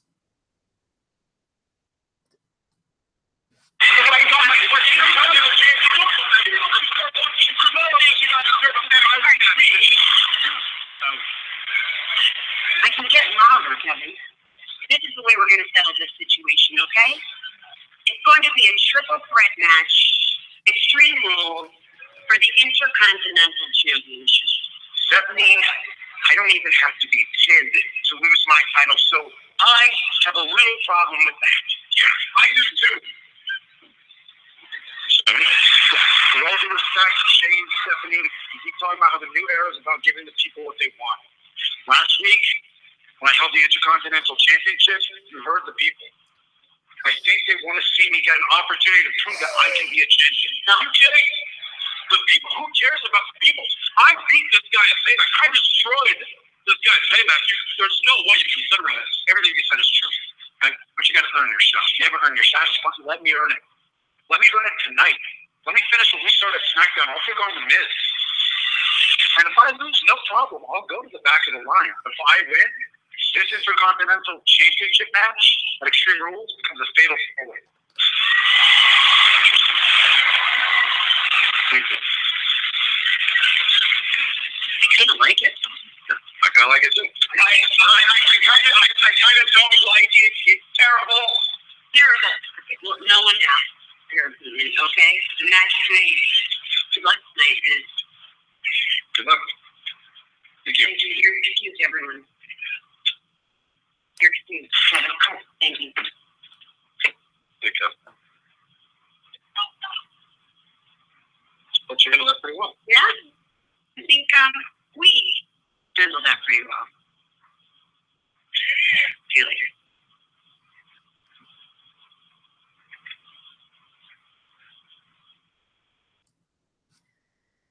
It's still kind of creepy how well they're getting along. Well, I want to point out, the best thing about this particular promo was what you couldn't hear, but something you had to see. When Stephanie told Shane, said, yeah, we did handle that pretty well. Shane had this look of serious distrust, like something's not right here. I think that's something that they're, I think it's, I don't know necessarily distrust. I think it's just Shane's having a hard time adjusting to the nice Stephanie. It's still, I think it's one of those things where he wants to trust his sister, but he still has like eyes in the back of his head a little bit. Like, I'm slowly. I want to trust her. I know better. Yeah, that kind of thing. So I think that's what it is. It's like, so far she hasn't done anything underhanded, but I think Shane's kind of like, he's waiting for it. He's waiting for it. It's going to be one of those where he's going to be waiting for it. And then just when he starts getting comfortable, just when he starts to think, all right, Stephanie's legit, that's when something crazy is going to happen.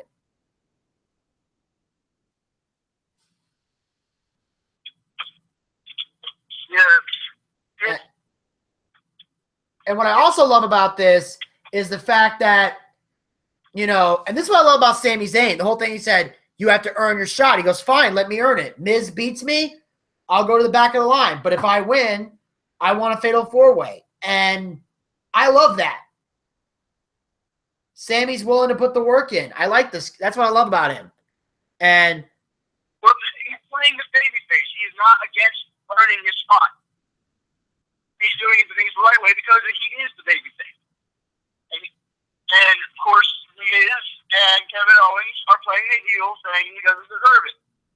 And then, they're making excuses and bullshit. They're doing what they're supposed to do. Everyone who is involved in this match is doing exactly what they're supposed to be doing as a mini player. And I understand that Kevin Owens is doing what he's supposed to do as a heel, but I'd be lying if I said I didn't find him to be extremely annoying. Like, I'm getting annoyed. It's like, it's getting to the point where I'm just finding him annoying.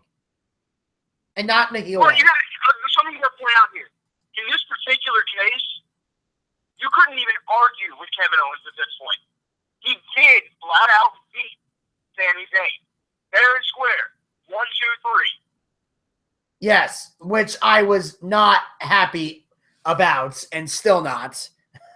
But I just know Kevin does so much complaining, it hurts my ears. He was actually bringing out the facts, the fact that people don't like. What? I said Kevin Owens wasn't even just being a crybaby there. He was pointing out the facts, and just what made it a heel tactic is there was a fact that people just didn't like. Yeah, I mean, obviously in that case, I can understand that. I'm just saying in general, not necessarily in that promo, just in general, I'm finding Kevin Owens to be extremely annoying. Like, I just get irritated. I don't know why. Like, I know he's a heel, that's what they're supposed to do, but still, it's still annoying me. He's just better at it. He's just better at being a heel than you're used to. I guess. Actually getting to you. Maybe that's it. That could be it. I don't know. But he really does annoy me. And at this point, I'm just going to say this. I just don't want The Miz to walk out Intercontinental Champion. I would prefer either Cesaro or Sammy if he wins his match later on to have it.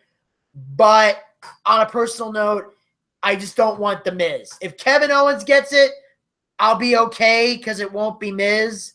But I prefer Cesaro or Sami Zayn to walk out with that title.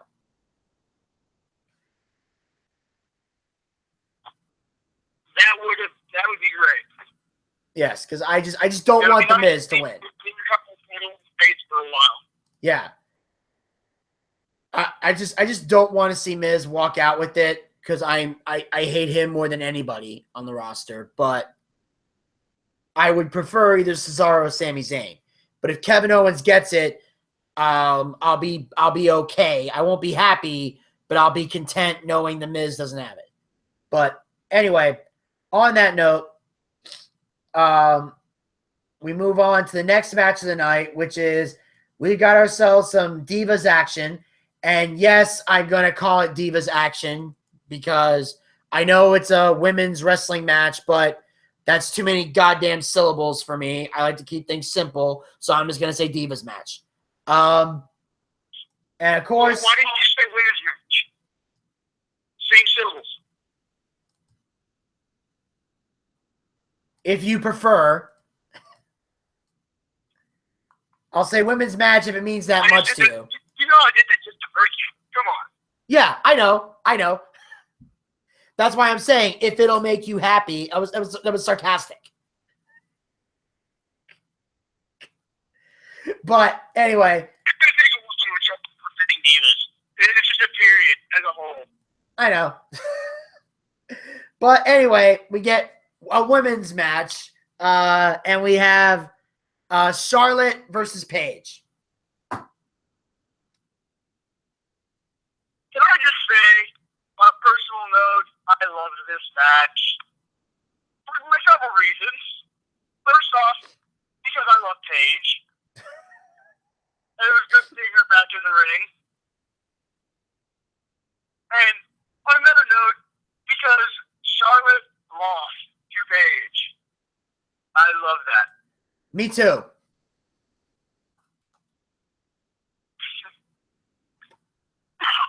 I personally love the fact that and it was great because Ric Flair wasn't at ringside, and when he eventually showed up to confront Natalya, Shane came out, ordered a bunch of referees to kick Flair out, and then Paige was able to roll up Charlotte for the victory while she was distracted, which got Paige the victory. But before that, we actually saw a great match because both these women know how to put on a great match. So we definitely saw great in-ring wrestling from the women on the show. Yeah. I got to say, this match was, as you said, it was a great match, but the best, it was great to see the way they put it out there didn't necessarily make Charlotte look weak. She got distracted, and that's why she lost the match. She didn't lose the match because she was weak. She lost the match because she got distracted. Yes. And I love that. And that's what's great because, and it's ironic because her father, who's usually the support group, ended up being the distraction. Right. So there was nothing you could have done to set that up. Yeah. Because it wasn't like Paige had the match won. Paige did hit the fallaway slam, but Charlotte kicked out. So Ric Flair didn't necessarily come out to help. Or he was coming out mostly to confront Natalya because she has the Rolex and the Hall of Fame ring that was left in the ring after she had the sharpshooter on Flair the week before. So Rick coming out there did more harm than good in this particular match. So it looks like that's why I like the fact that you said earlier this could be the downfall of Charlotte.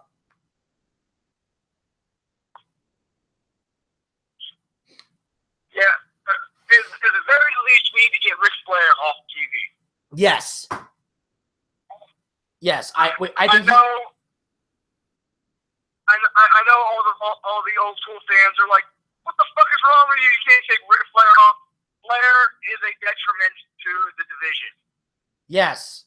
Again, he's not the same Ric Flair. He's now, like I said, he's the creepy old man who's hanging out with his daughter because he secretly wants to bang her friends. That's the vibe Ric Flair is giving off every Monday night. I say it's not so secretly. Well, the secret's been out for a while, but it's secret to Charlotte because she's oblivious to it. I mean, come on. Yeah. we can all see that he wants to bang her friends, but Charlotte's still oblivious. Like, what do you mean? My dad's not like that. His entire gimmick is about that. Come on. Seriously, like, That is 90% of his gimmick. exactly. Here's his entire gimmick. Money, books, girls. That's it. Yeah.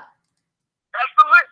And I wondered if, in fact, I'm just glad that when they're trying to make, I know they're making Charlotte like her dad, but they're not making her like her dad. You know what I'm saying? Like, I'm glad that she's not doing it like the same thing, only backwards, where she's wearing like, you know, $500 like high heeled shoes and, you know, and is walking, you know, Flair walked out with beautiful girls and she's not walking out with like half naked dudes all the time. Like, it would just look, if they went that route, not only would it be a blatant copy of her dad, it would be a creepy, blatant copy of her dad, right?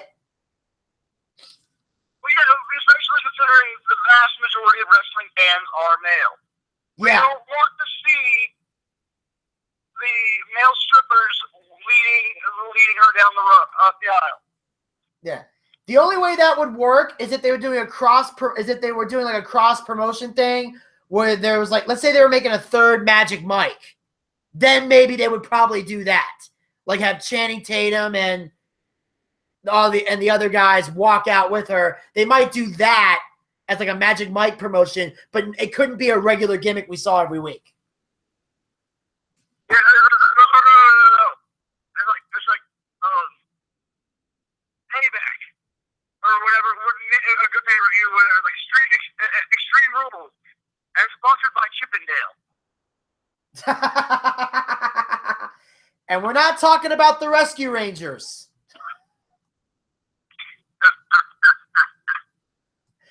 It's like, this isn't the cartoon at all.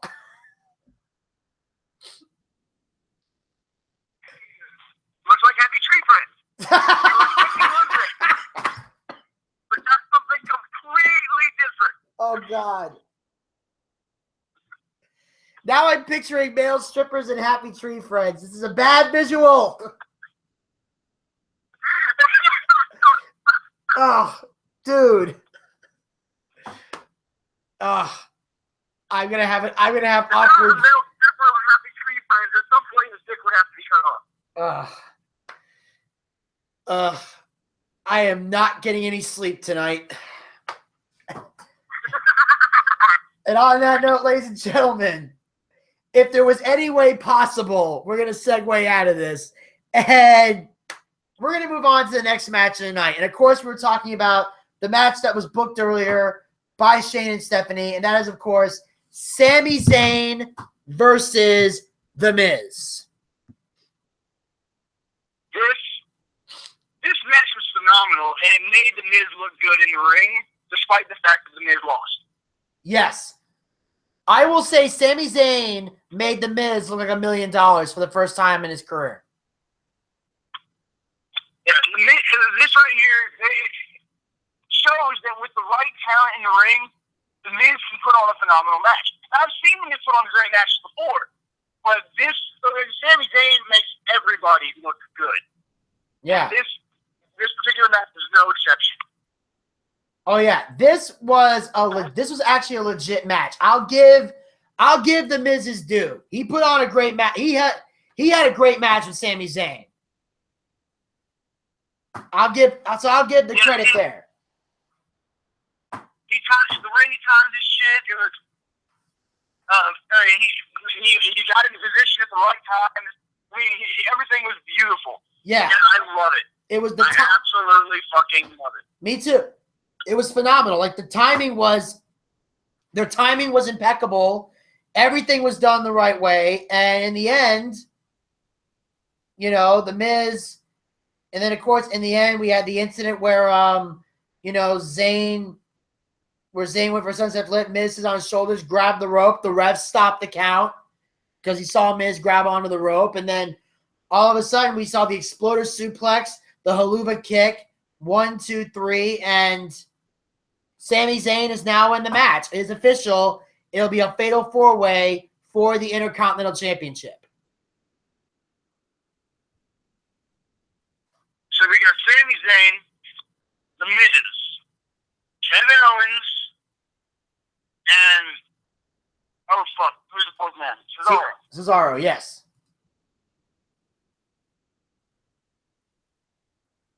Oh, that sounds like a very well-sound match.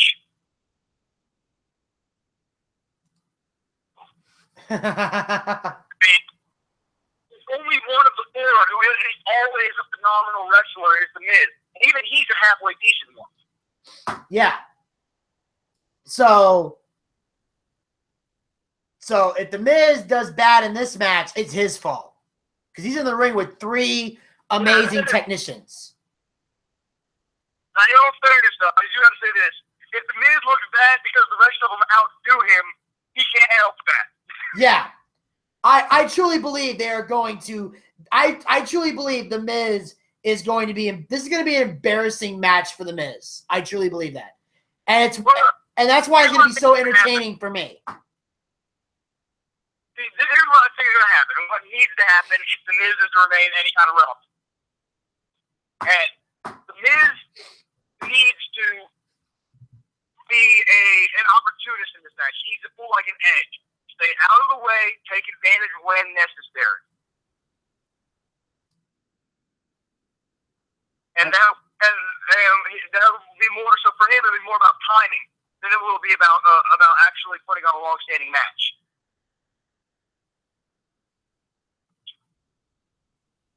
Okay. Because he's not as technically sound, he's not as gifted as the other three in the ring. That he is not. If he stays up, it's like he takes a bump early in the ring, early in the match, and he rolls out of the way, and he jumps in at the right time to hit big moments and does spots, and just does a couple of spots. He will look phenomenal, and nobody will notice that he's not doing as much as everybody else. Very true. I think that would be a great move for The Miz, and like I said, in the end, I'm pulling for either Cesaro or Sami Zayn to walk out with the title. As long as The Miz is not the champ, I'll be fine, because The Miz, let's be honest, The Miz shouldn't have been Intercontinental Champion to begin with, but he doesn't need to be champion anymore. He's not doing anything with that title, and there's three incredibly gifted wrestlers in there, and they're way too gifted to let someone like The Miz hold on to that championship. Oh, yeah, absolutely. I do have to say, as much as The Miz is, the only difference is, of everyone in that match, The Miz is the only one who needs a title to be relevant. Yeah. The rest of them are fine without it, but it can elevate, but it can still elevate them, and they need the elevation. Oh yeah, absolutely. But once The Miz loses the title, he's gonna have to completely rethink himself. Oh yeah. Because his biggest problem right now is his character. Yeah. I mean, it works as long as he's got a championship. 90 seconds. Beyond that, he's fucked. Yep. And on that note, ladies and gentlemen, we're now going to move on to the next segment here. We catch Renee Young backstage with Elvis's favorite, Becky Lynch. And, of course, we all know Becky Lynch and Emma have had a rivalry going on as of late. Well, and, of course, we've had the incident with Emma's, 60 having her eye taken out. She had suffered an eye injury, and Emma, of course, did that thumb to the eye, which caused her to roll up Becky and get the 3 count. And Becky's none too happy about it. So here's what Becky Lynch has to say about this ongoing rivalry between her and who Elvis and I like to call Big Boss M. Ladies and gentlemen, please welcome Becky Lynch. Becky, last week on Monday Night Raw, you faced Emma. Let's take a look. Yeah, remember, Becky Lynch was suffering from an eye injury that occurred at WrestleMania. And as Becky Lynch was looking for the victory here, I want you to watch what Emma does. The official never sees this, but Emma with a thumb right to the bad eye. by closing that eye injury and in the process securing herself a victory over Becky Lynch. Emma taking advantage. Your winner.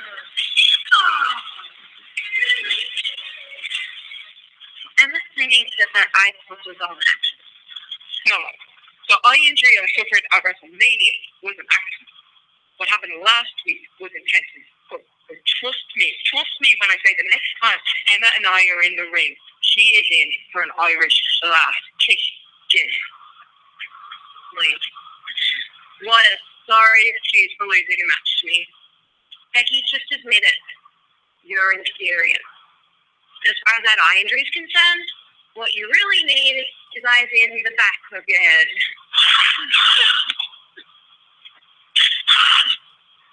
Give her. Hey, Becky, remember Dana Brooke, right? Hey, Becky, DMC, Emma and Dana are here. And playtime is over.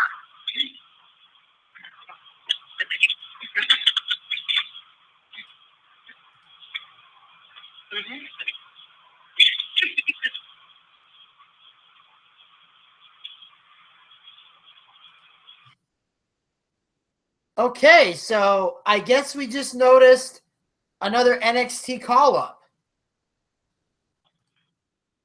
Yeah, and I got to point out, in NXT, Dana Brooke was the leader of those two.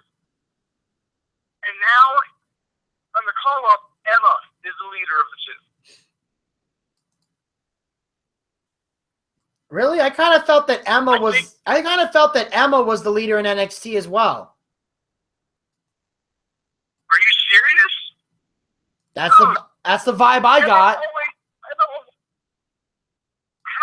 How could you have gotten that vibe? Dana Brooke was always the one calling the shots. I think it was because she started off as the one calling the shots, but then as soon as Dana Brooke got injured, Emma kind of stood front and center and took over. And Dana was mostly reduced to being the manager.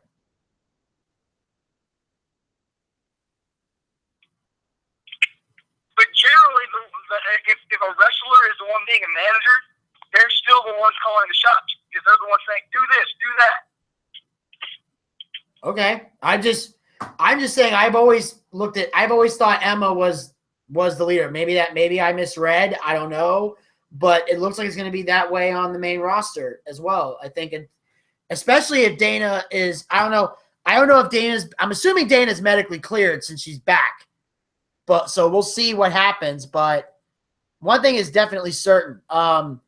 Dana Brooke is a great call up to the main roster because she is definitely a great hand in the ring, and she has the personality and she has the ability to be that arrogant diva that WWE needs and is better at it than Charlotte, if you want my honest opinion. Oh, yeah. She's definitely better on the microphone than Charlotte. And she was doing literally nothing in NXT. Like, she started out as dominant for like 2 weeks, and then from that point on, drop.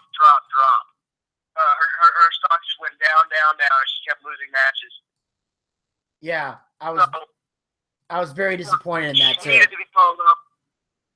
It was either she gets called up or she gets released because she was becoming a horrible jobber.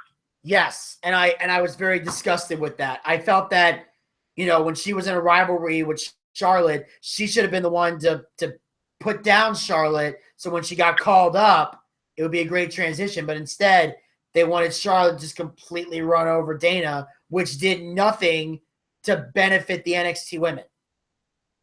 Nothing. Absolutely. I thought that was ridiculous. All that did was show the fans exactly what we already knew, and that Charlotte was only there because of her daddy. Exactly. It did. It showed that severely, and I just was very disappointed in that. Because I feel once you get the call up, if you're in NXT, your job should be to put those NXT people over.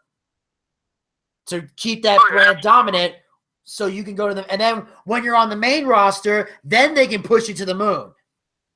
But in NXT, you should be doing your job on the way out. Oh, yeah. Because if you're about to get your call up, you've already gotten all the hype you need in NXT. Yeah. You go out, you take a loss, it makes you look like you're injured, and that's why you're not there anymore. Exactly. And it works, and it's a great transition, and it works out, and it's been used a lot, and it's proven to work.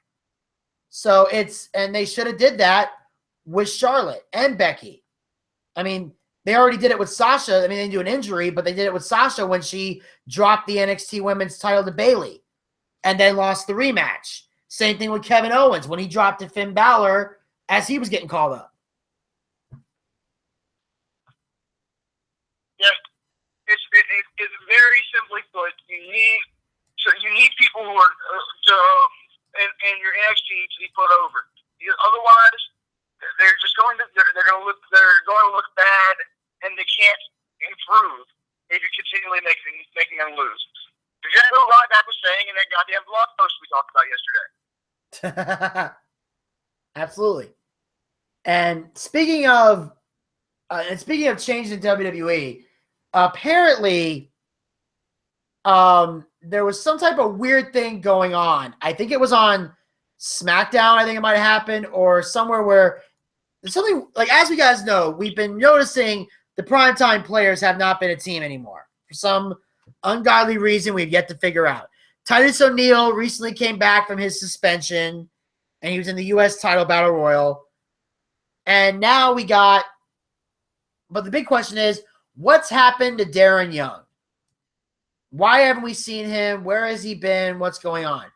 Well, apparently this taped promo aired of Darren Young, and apparently here's the new gimmick idea they seem to be doing with Darren Young.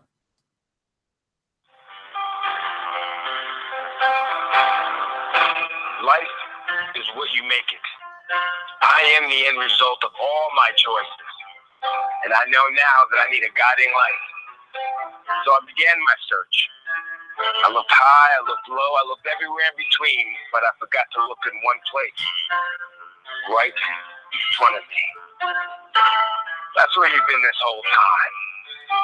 And you were just the person that I needed in my life. Mr. Bob Backlund. Mr. Bob Backlund, will you be my life coach?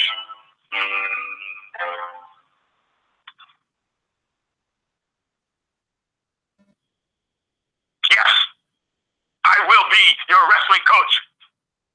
That's what I'm talking about, Mr. Backlund, but I'm not really looking for a wrestling coach. I think I got that covered. I'm looking for more of a life coach. I've never had a life coach before. I've never been a life coach before. But as your life coach, the first rule is wrestling is life.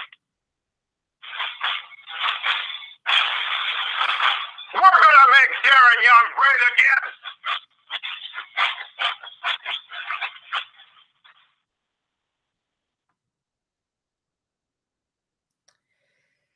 Ladies and gentlemen of the wrestling world, this is not a drill. That just happened. When did Bob Backlund become Donald Trump? I don't know. I have no idea. Donald Trump, let's make America great again. Bob Backlund, let's make Darren Young great again. Yeah. I don't know. Maybe it's an old person thing. I don't know. But Bob Backlund, he's going to work with Darren Young. I hear he's terrific. He's very terrific. He's going to be great again. He's going to get in that ring. He's going to win the world title. We're tired of watching him job out to people every week. The jobbing, it's going to stop on my watch. It'll stop. Trust me. I don't know. You said the same thing about social outcasts.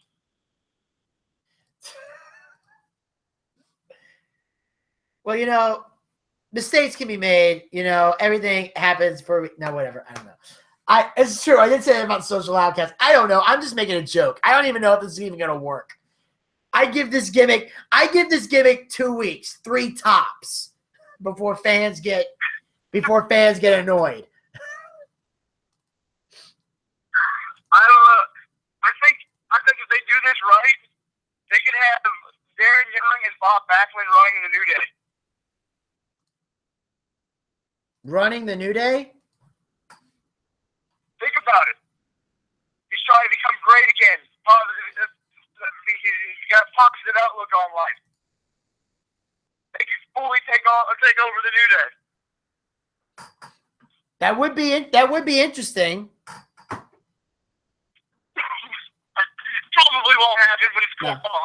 Although I will admit, I did like what Bob Backlund said about, I'm going to be your wrestling coach. Well, I need a life coach. Well, wrestling is life. I'm like, that was a good line. I give Bob Backlund credit for that one.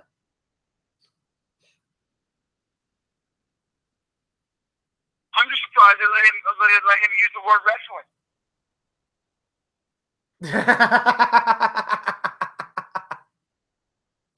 Yeah, somehow that got past Kevin Dunn. But anyway, on that note, after all this craziness, we cut to the backstage area where we see Zack Ryder having a conversation with Shane McMahon. And basically, as we all know, there's a lot going on with the Intercontinental Championship. Zack Ryder, of course, won the Intercontinental Championship at WrestleMania, lost it the next day to The Miz. And apparently, he's looking to get back in to the Intercontinental title picture. And here's how that unfolded. My career, greatest night of my life to win the Intercontinental title of WrestleMania. It was a dream come true. And yes, I wrote a shit. It might not have been long, but I didn't realize I deserve to be here. I can be a player here. And I'm happy to be here, but I'm not just happy to be here. Last week when I almost won that battle royal, I almost won the thing. Look, again, I appreciate every single thing you've gone through. You epitomize opportunity, and that's exactly what the new era is all about. Well, is that what the new era is about? Oh, hey, that's a good one.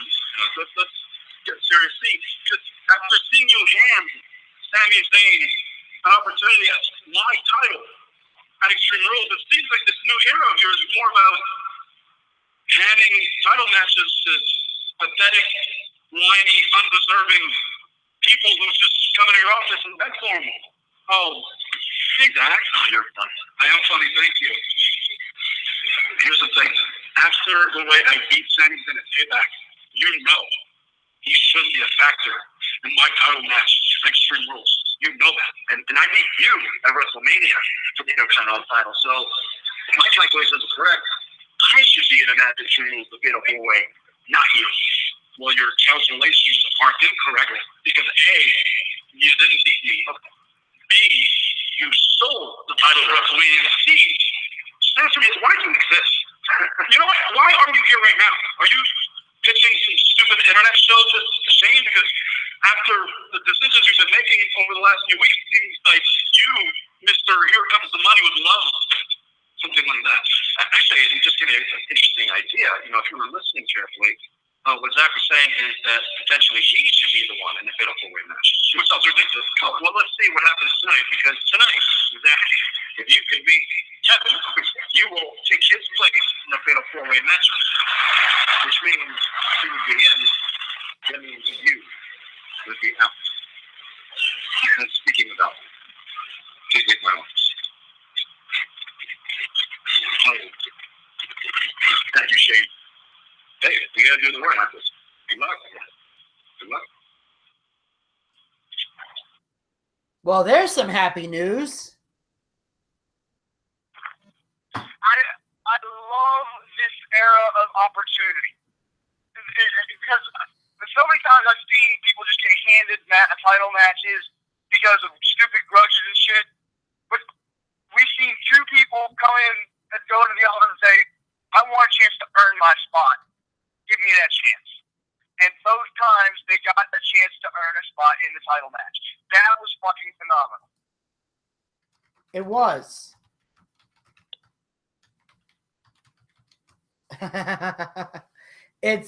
It's awesome. It was phenomenal. It was a great segment. It's epitomizing opportunity. And You know, and it's putting Zack Ryder in a potential title picture, which is what a lot of fans want to see. Because Zack Ryder is the guy was when he won that Intercontinental title, the fans erupted. Most of them were in a state of shock. But Zack Ryder is a guy that people definitely want to see, at least in the Intercontinental or the United States title picture. And the fact that they're sick of seeing him as a jobber. Huh? If you could have gotten a picture of everybody at our fucking watch party for WrestleMania, at that moment, I mean, damn. Yeah, we all were like, damn. None of us expected that. Steven. Lucky son of a bitch. That's the only reason he won that competition. Was because he decided, I'm just gonna pick Zack Ryder, and we all looked at him like, you're a dumbass. And then Zack won the time, we were like, we are dumbasses. Here's what I look. You have to realize if Steven hadn't got that one right, we would have lost to Zack. Oh God. That was literally the worst. It hurt me to do that tiebreaker because those were two people I never wanted to see win that title.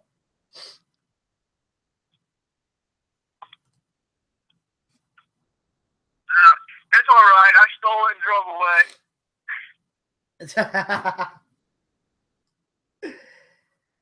But either way, it's going to be one hell of an interesting fight. We got Zack Ryder and Kevin Owens taking place later on in the night. But then after that, we cut to another section of the backstage area where we see Roman Reigns hanging out with his cousins when all of a sudden Tom Phillips walks in.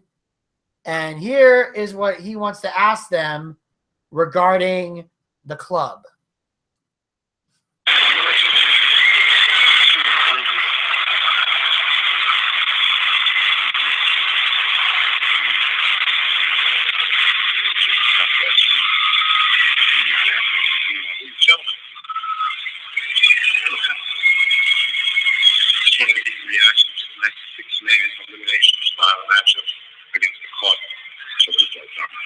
About two things.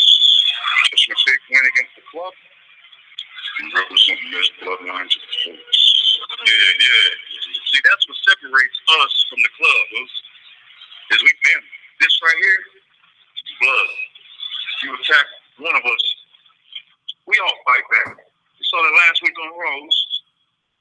But however, tonight, because of elimination rules, it could potentially be 1 versus 3.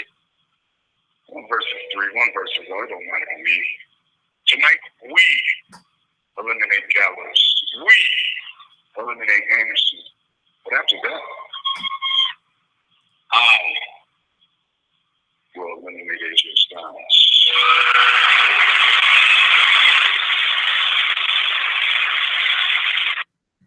Whoa, that made a lot of people angry.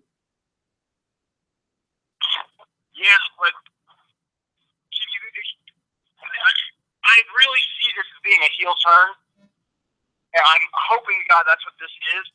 Because Roman Reigns is pulling it off beautifully. He is. This slow burn transition is really starting to come out.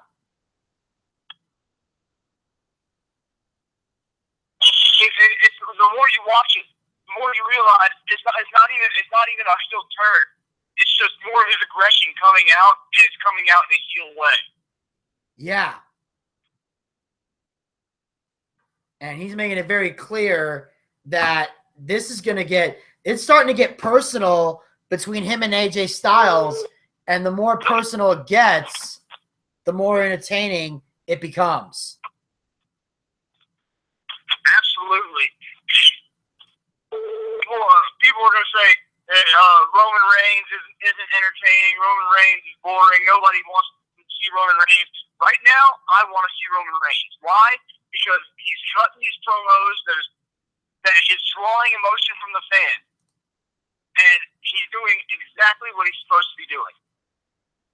Yeah, his job is to entertain, and fans are glued to what he's saying, and he's telling the story very well.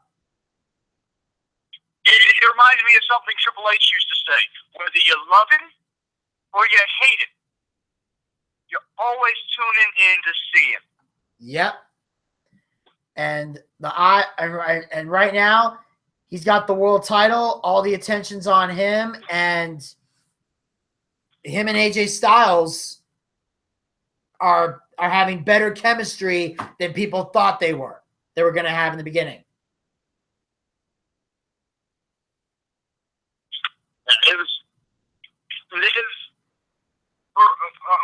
People are going to be looking forward to this match. Whether AJ wins or Roman Reigns wins in the long run, people will be looking forward to it. And if Roman continues to go more and more heel, we have to see a bigger face position from AJ Styles. Yes, most definitely. Although because especially even though he's with the club, he still has to maintain some kind of babyface level if they want the heel of Roman Reigns to work. But regardless, it was a great segment and Roman. He showed off that he is learning how to use that microphone. He is learning how to work the fans, and whether you like him or not, he is getting better. Mm-hmm. Yep. And on that note, ladies and gentlemen, we are now moving on to the next match of the night. This one kind of came out of nowhere, but is still interesting nonetheless. And that is, of course, as we all know, it was announced that at Extreme Rules, we will see Kalisto versus Rusev for the United States Championship. No stipulation has been put on the match yet, but we still have time between now and then to see if one will form. But we've got, for Monday Night Raw, Sin Cara steps into the ring to face Rusev.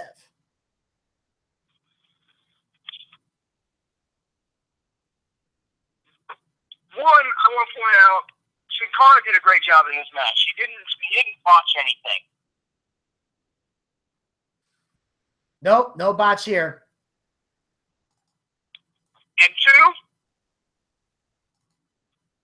can we just point out the fact that Face got away with a dirty tactic in the middle of this match? That at the end of the match? Because at the end of the match,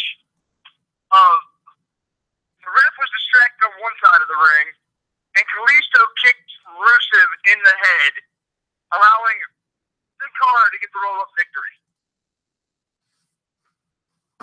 That is true. We did. The Lucha Dragons actually did pull off a heel-like tactic. Eddie Guerrero got away with it all the time, but these guys are not Eddie Guerrero. Yeah. Eddie Guerrero was known for the lie, cheat, and steal. So that's why it worked for him. Yeah, Eddie would say, like, man, I lie, I cheat, and I steal, but at least I'm honest about it. And in some weird, twisted way, it made sense. He's not going to tell you to your face that, hey, I'm gonna win this clean, fair and clean. No, I'm going to find a way to make it to where you fucking hate me. Because I cheated, you motherfucker, and I still won. Yes. I'm gonna put a chair in the ring. I'm gonna put a chair in the ring. I'm gonna make a noise, and then I'm gonna fall to the ground. And the ref's gonna think you hit me. And you get disqualified. Those are my favorite moments. Oh yeah, they were truly awesome moments. I'll never forget them. And of course, after this, now of course Rusev is furious. He throws the ring steps at him, but the Lucha Dragons are too far away, and they're doing the whole taunt of the Lucha to Rusev and Lana before heading to the back, and it definitely is putting it's definitely putting a lot of emotion behind the match, and it's going to make me wonder what stipulation, if any, are they going to put on this match? Between Rusev and Kalisto? Yeah.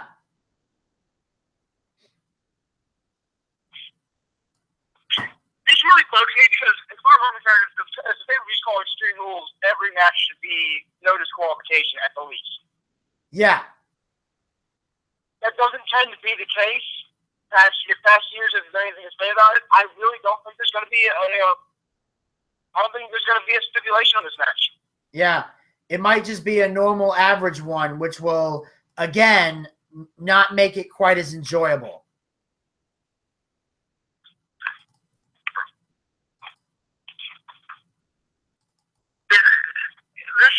I can't think of a good stipulation because, let's be honest, you had a Russian chain match or Texas bull rope or whatever you want to fucking call it.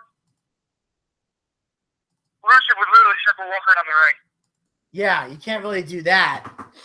It would probably have to be something where, I don't know what it would be. Unless you want to put him in a cage, but that would make sense. Sure would. You put them in a cage, and then Kalisto jumps off the cage for, imagine if Bruce had got almost to the top of the cage, and then Kalisto hits Selena Del Sol from the top. Oh, shit. If they could pull it off, that would be the ultimate pop. That would be the coolest way for, and you couldn't even be mad. Rusev could not even be put down upon for losing the match. He could. And he lost to Selena Del Sol from the top of the cage. That would definitely be brutal. I'm trying to see how they would pull it off. That would be the interesting thing to see. Well, the thing we have to do is Rusev would have to be to where his chest was over the top of the cage. That's as far as high as he would have to be. And Kalisto would have to climb up there, be on his back for a second, and lock his head up, right? And then just jump, and then put his feet on the top of the cage to push off for Selena Del Sol.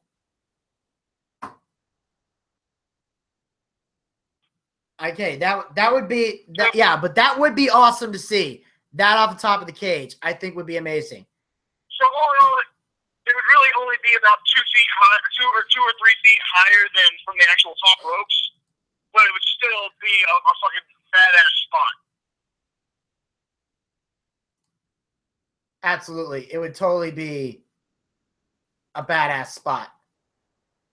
I would love that. Actually, I think that would kick ass. And then, of course, after all this excitement, we see it now. For the last couple of weeks, there have been these vignettes airing on Monday Night Raw.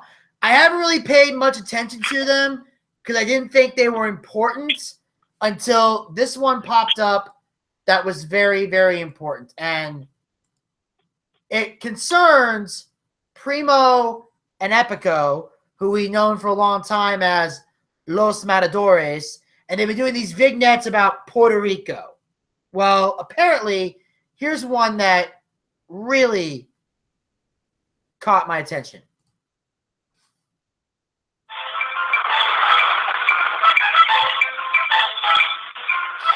Look at this place. This is paradise. Because it's always beautiful. And it smells good too. We are surrounded by so much history everywhere we look. Puerto Rico has some of the most exquisite delicacies on the planet. And the drinks, delicious and exotic. Just like the woman. So imagine how much younger you'll feel when you leave your life in city. So come to Puerto Rico, the shining star of the Caribbean.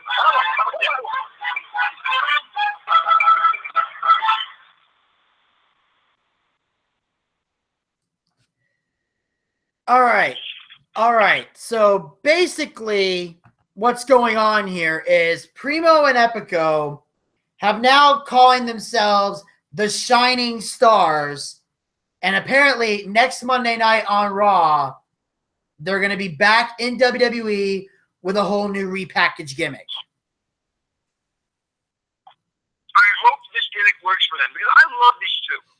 I love them as Los Matadores when they got started. I love them when they were with Carlito. These guys I have liked from the beginning. They're great. I love watching them in the ring. They're fun. They're not horrible on the mic when you actually let them talk. Yeah, like I said, I think these promos with Puerto Rico were actually very good. All they gotta do is let these guys be themselves like that, and we will see. We can see a great tag team between the two of them. Absolutely, and like we always say, there's always room for more great tag teams in the WWE. You know, we can always use more. Absolutely. Especially one as experienced in the tag division as these two. Yeah, and especially with Enzo being on the shelf for a while until he's medically cleared. You know, it's going to be a while before we see them going for the tag belts. But in the meantime, we're going to see Big Cass riding solo till Enzo comes back.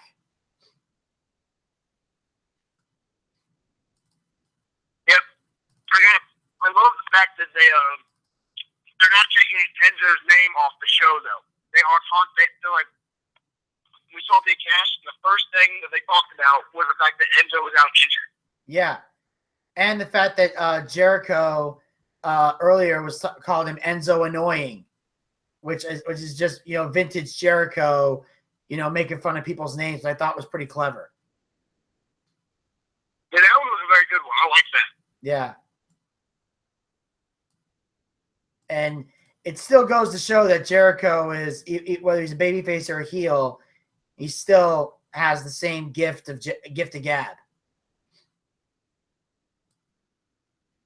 the most time,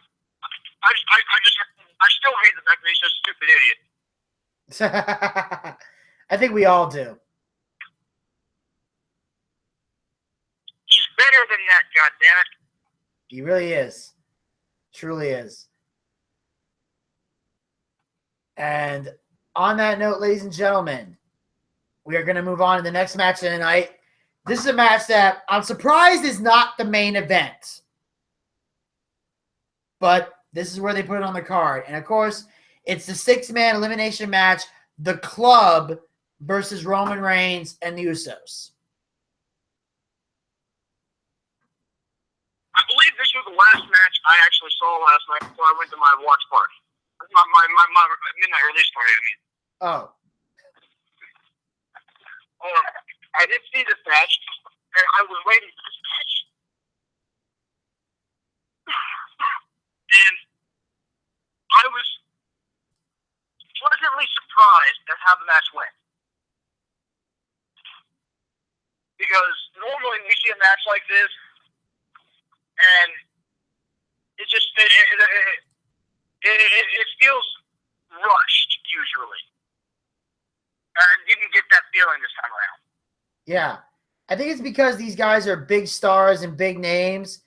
They kind of decided to, you know, let them have more time in the ring.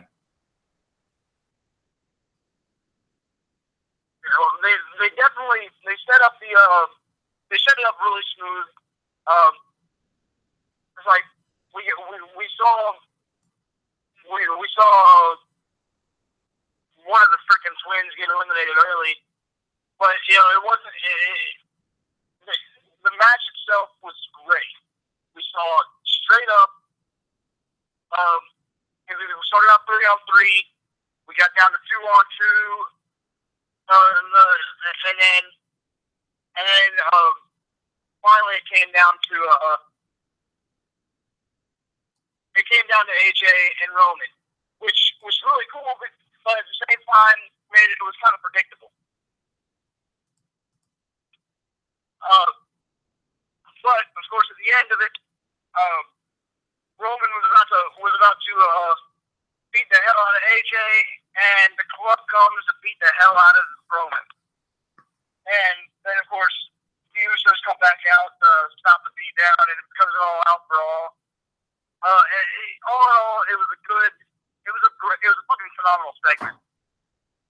was. The match. It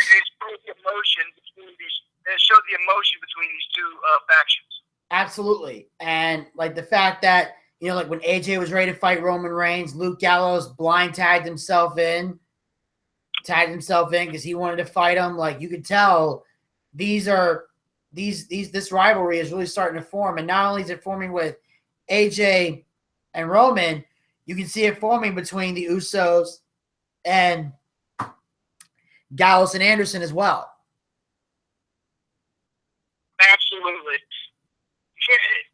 I can't say enough how great this match was, because it did everything it needed to do. Exactly. And even though Roman and the Usos ended up winning the match, it was only because Carl Anderson attacked Roman with the steel chair. Exactly.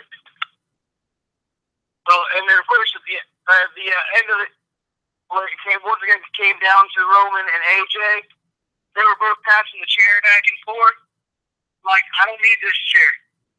And then AJ went for the phenomenal forearm. Roman dodged, picked up the chair, and AJ slid out of the ring like, you ain't getting me with that. Oh yeah, they were ready to fight. These guys are definitely, ready to fight, and they're establishing the fact that they're going to be an Extreme Rules match. So everything goes. Weapons are legal. They could do whatever they could pick up whatever weapon they want and beat the hell out of each other, and it's all okay. So to have weapons involved leading up to the Extreme Rules helps to emphasize that point. I just think that their factions need to be banned from ringside. That is the only thing. They got to be banned from getting involved. Yeah.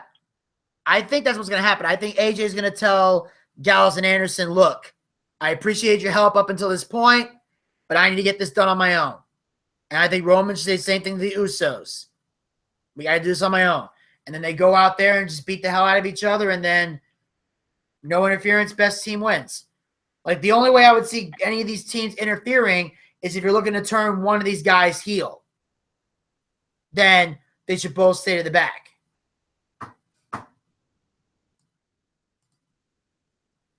Yeah, we'll see exactly how it plays out. But right now,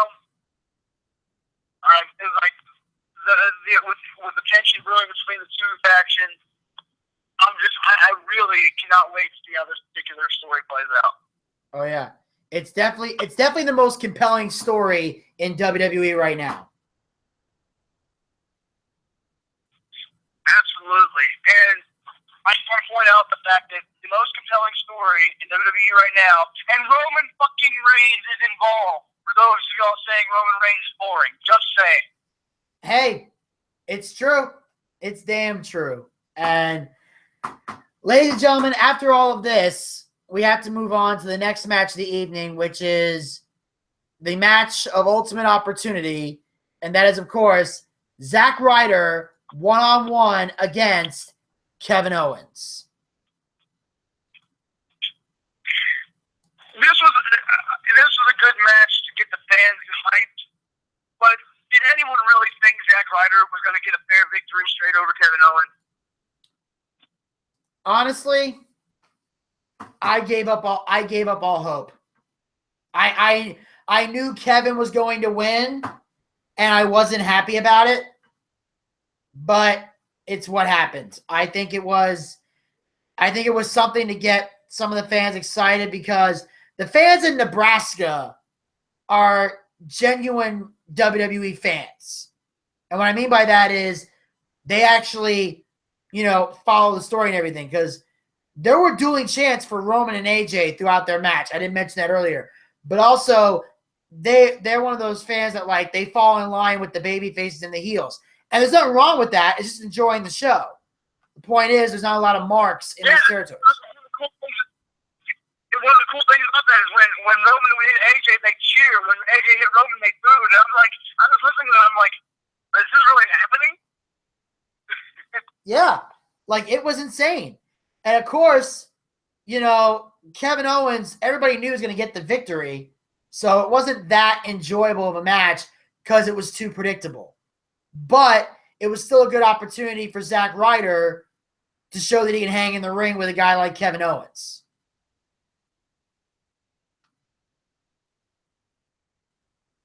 Yeah, well, I will say this. Kevin Owens, I prefer Kevin Owens to Zack Ryder, but Zack Ryder put on a hell of a show and always does. And I think that the fact that he was given an opportunity to be in that still keeps him somewhat in the title picture, so that is helping his case. Yeah, especially if they want to do something big with him in the future. Like, my belief system is, I say they need to do one of three things. They need to either A, put the Intercontinental title on him, B, put the U.S. title on him, or C, at some point, call up Mojo Rawley and make them the tag team champions. I hope not, C. I really hope not, C. I don't like the Hype Bros. I'm not their biggest fan either, but I'm just saying, if you're not going to push Zack as a solo star on the main roster, you might as well call up Mojo and let him be a tag team. Because the one thing you cannot do in the new era, which they've been emphasizing extremely that this is a new era, is you can't treat Zack Ryder, you can't get our hopes up with Zack Ryder anymore in the new era. You just can't do it. You can't get the fans' hopes up thinking we're going to push Zack Ryder only to send him back down because you'd rather push somebody else. Yeah, I'm completely with you. But with this, Zack Ryder has the opportunity of a lifetime. Oh, yeah, I'm not denying that. I like, yeah, as long as he stays, as long as he keeps trying to, as long as he keeps putting himself in the top picture and winning a fair number of matches and not losing every match, we will see him as a more reliable chance of him ending up with the title again. And I want him, I really do, I want him as the Intercontinental title holder.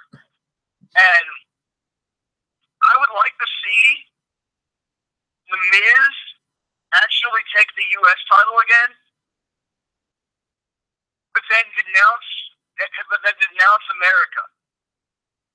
Whoa. And start, because he keeps, think about it. He keeps, let's say he follows, he keeps his movie star thing, right? But he starts only talking about foreign films, only movies with foreign actors. That would be interesting.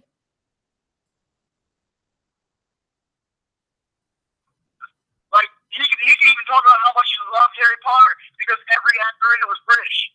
Yeah. And he could also make fun of, American Hollywood actors. Exactly. And how they wouldn't accept him as one of their A-list brethren or something like that. That would be perfect. And I said that would make him a good U.S. title. It would make him watchable. People would want to see him just for the sake of they want to find somebody to whip his ass.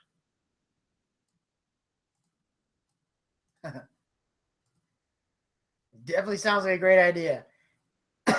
And now, of course, after all of this, we then go back to the backstage area where we see Renee Young, and she's standing there with Big Cass, who, as we all know, is scheduled to go one-on-one against Chris Jericho. And here's what Big Cass has to say about stepping into the ring with Y2J.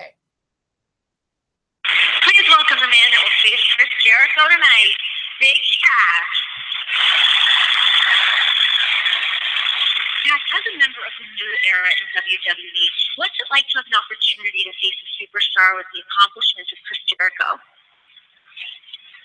No doubt tonight is the biggest match of my career.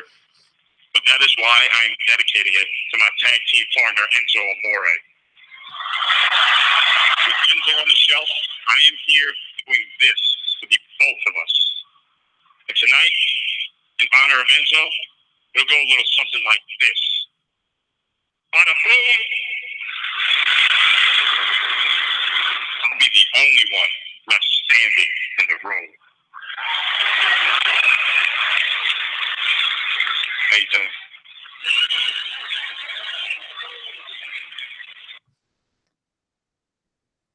Well, looks like this big guy wants to make a big statement. Oh, yeah. Well, I just want to point out that when he said, how you doing at the end there, that little flirtatious bit right there had her blushing. Like, that right there proved he had a little charisma. That was smooth. I don't care who you are. That was smooth right there. Oh yeah. I'm sensing a feud between him and Dean Ambrose down the road. I don't think Dean liked that very much. Well, regardless, that was probably the best promo I've ever heard from Comcast. Oh yeah, he knocked that one out of the park.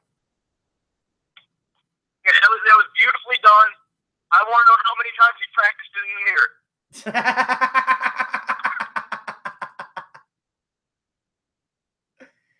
Probably a lot. Must have been a couple of times.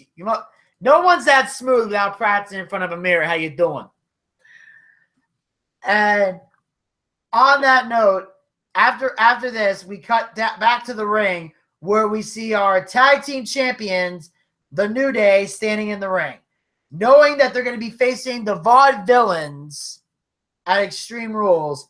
Here's what the New Day has to say about their opponents. In 2 weeks, at Extreme Rules, the New Day will take on the number one contenders, the Vaudevillains. Wait, isn't it the Vaudevillains? No, I thought it was the Vaudevillains. No, the Vaudevillains.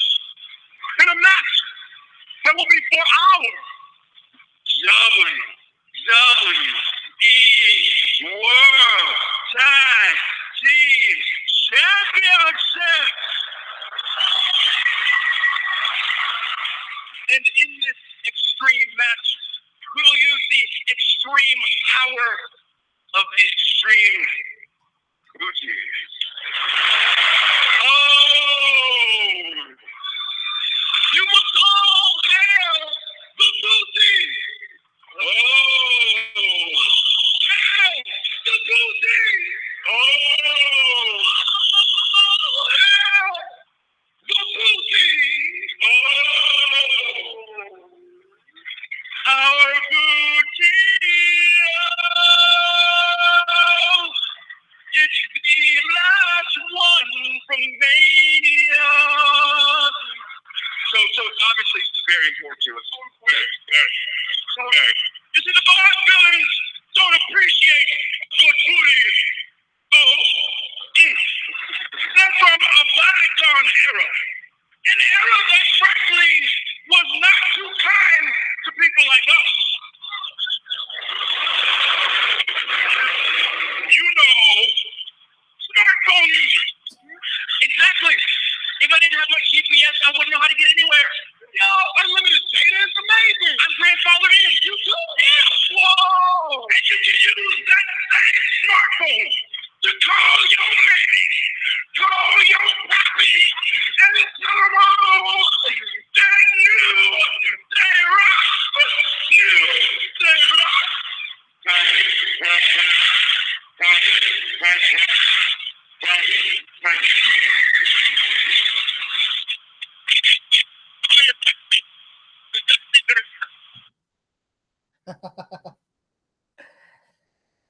Well, the New Day definitely knows how to swerve the viewers. I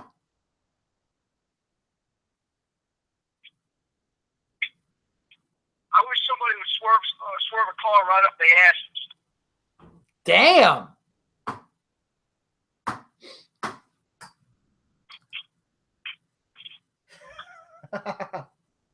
I like that line where they were saying, like, I love I said, like, they come from an era that was not good to people like us. And just when you thought they were making a racist joke, they said, smartphone users. I love that line. I love that bit. That was pretty funny. Yeah, I wouldn't even say about the fact they were black at that point. I was just saying, like, I thought they were picking on a negative gay joke or something. Oh. No, but and they are always doing that.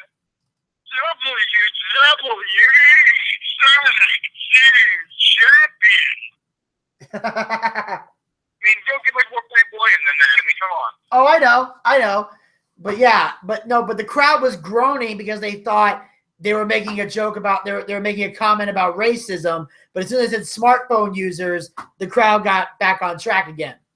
And then of course they were singing that Bootio song, and it's the tune of A Whole New World from Aladdin, which I thought was kind of weird, but nothing like a 90s throwback. I always enjoy those. So, but other than that, I think the promo was pretty decent.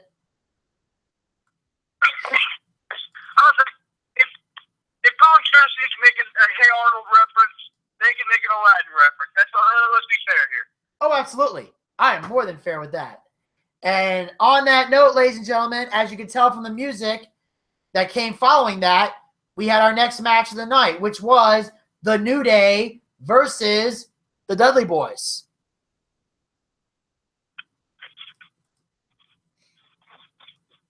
I'm assuming the New Day won.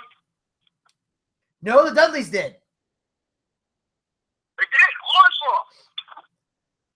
Yes. Nice. The Dudley Boys. Oh, yeah. And they were beating them down, and Bubba Ray was hitting multiple cross faces, and which is I think the new thing he likes to do as he's trash talking everybody. And then at one point, the Vaudevillains came out and they attacked Xavier Woods at ringside. So all of a sudden, Devon hits this vicious clothesline and just turns Kofi inside out and got the victory. And the Dudley Boys managed to pick up the win. And then after the match, the Vaudevillains attacked Kofi Kingston and laid him out with the Whirling Dervish. So the Vaudevillains ended up walking away with an advantage over the Dudleys going into Extreme Rules, which tells us they may end up capturing the gold. I would love to see them win. Now, I will say this. The Whirling Dervish isn't that great of a freaking move, but at least they have a tag team finish. Yeah. And it's over with the people. I would still, I will say this, though. I would rather see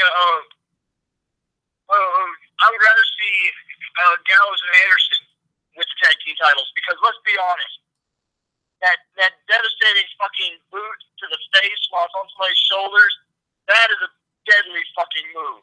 Oh yeah. And I found out it's not the Magic Killer, it's the Boot of Doom. I found out later that was so last week I was wrong in the pronunciation, but I do see them definitely becoming tag team champions eventually. But in the meantime, as far as Extreme Rules is concerned, I want to see the Dudleys. I mean, I want to see the Vaudevillains take the gold. And I'm glad the Dudleys got a victory. Oh, yeah, absolutely. Especially over the tag team champions, because that makes them relevant again. Yes. They can officially say, if we've beaten the tag team champions, we deserve a shot at the title again. Yeah, especially if the Vaudevillains win, they can find a way to get back into the title. They can find a way to get back in the title picture. Assuming, of course, the New Day will probably invoke their rematch clause, but hopefully the Dudleys can find a way to segue themselves into that fight as well. You know, I was going to say, if the Vaudevillains win, like, yeah, you beat them. We beat them first. What's your point? Exactly. And I see the time we got left, so we're just going to jump right into the main event right now, which was, of course, Big Cass versus Chris Jericho. Tell me Cass won. Well, here's what happened. The match never took place because as Chris Jericho was coming out to the ring, it was pitch black. He's doing he got his light up jacket. He's posing. All of a sudden, this shadowy figure comes out and slams Jericho face first into the LED board. Then the guy the mysterious person puts the jacket on and walks backwards toward the ring. He gets in the ring, the lights cut on, and it's Dean Ambrose. So Dean Ambrose attacked Jericho, and he's wearing the light-up jacket. Jericho's on the stage looking stunned, and then Ambrose is checking out the jacket, and Jericho's screaming, "That jacket cost $15,000!" Which, by the way, interesting note there. And then all of a sudden, Dean Ambrose starts ripping and tearing up the jacket. He pulls all the wires out of the light-up jacket. Jericho is like running down, and of course, eventually, he gets a pair of scissors. He rips it in half. Jericho comes out, attacks Dean Ambrose, grabs the jacket, goes to walk off, but Big Cass stands in his way. Jericho's like yelling at him, "Get out of my way, get out of my way." Then he slaps Big Cass in the face. Big Cass grabs Jericho, sends him into the barricade, then throws him back in the ring, and then Ambrose hits the dirty deeds, officially tears the jacket in two, and Chris Jericho's in the ring, screaming in terror, looking like he's about to cry because his $15,000 jacket was ripped to shreds. So Big Cass was given a good spot, and then just when that little string of hope was dangling in front of us, just at the last second, ripped right away because Big Cass didn't get nothing out of this. It was all another Ambrose against Jericho moment. Yeah, and they decided to use that to close out the show. Before the backstage segment with Shane and Stephanie, where they're seeing what happened, they're talking about their new Stephanie's talking about how he's loving Stephanie's new attitude and that they're getting along well, and Stephanie jokes they could be on an upcoming episode of Ride Along. And then Shane goes to get a phone call, and then Stephanie looks at a picture of a young Shane and Vince, the same one that Vince stepped on that Stephanie gave as a present, and just starts smiling while looking at the picture. But it wasn't an evil smile, it was the normal smile. And then they cut back to Jericho in the ring, basically crying at the fact that his $15,000 light-up jacket was ripped to shreds. I'm just saying, with Jericho's money, that would be like, "Oh, my $20 headphones are broken." Exactly. But yeah, and what I don't get about any of this is that if you were going to do this, why would you make it the main event? No good came out of this. Because they want because having Ambrose in the ring is a mark. People are going to freak out because he returned, even though he wasn't even gone that long. And they want to end it on they like ending on either a return or a devastating injury. Yeah. Well, it's one of the many mysteries that WWE likes to do. And I see the time we got left, so what I'm going to say is I'm going to officially wrap up this episode of the BOOCHCAST for today. I want to thank everybody so much for tuning in live. I want to thank everybody listening in the archives. We'll be back tomorrow at 12 p.m. Eastern, 9 a.m. West Coast time with a fun-filled, action-packed episode of the BOOCHCAST. Thank you for using Blog Talk Radio. Goodbye. Of the BOOCHCAST, and I'll be back recapping TNA Wrestling, as well as talking a little bit more about some weekend stories that I couldn't quite get into because we had so much content going on during Monday and Tuesday shows. So until next time, this is Vinny Bucci, a.k.a. The Booch, saying keep on living life and take care. This has been the BOOCHCAST. I'll chat with you guys tomorrow right here on Blog Talk Radio and YouTube.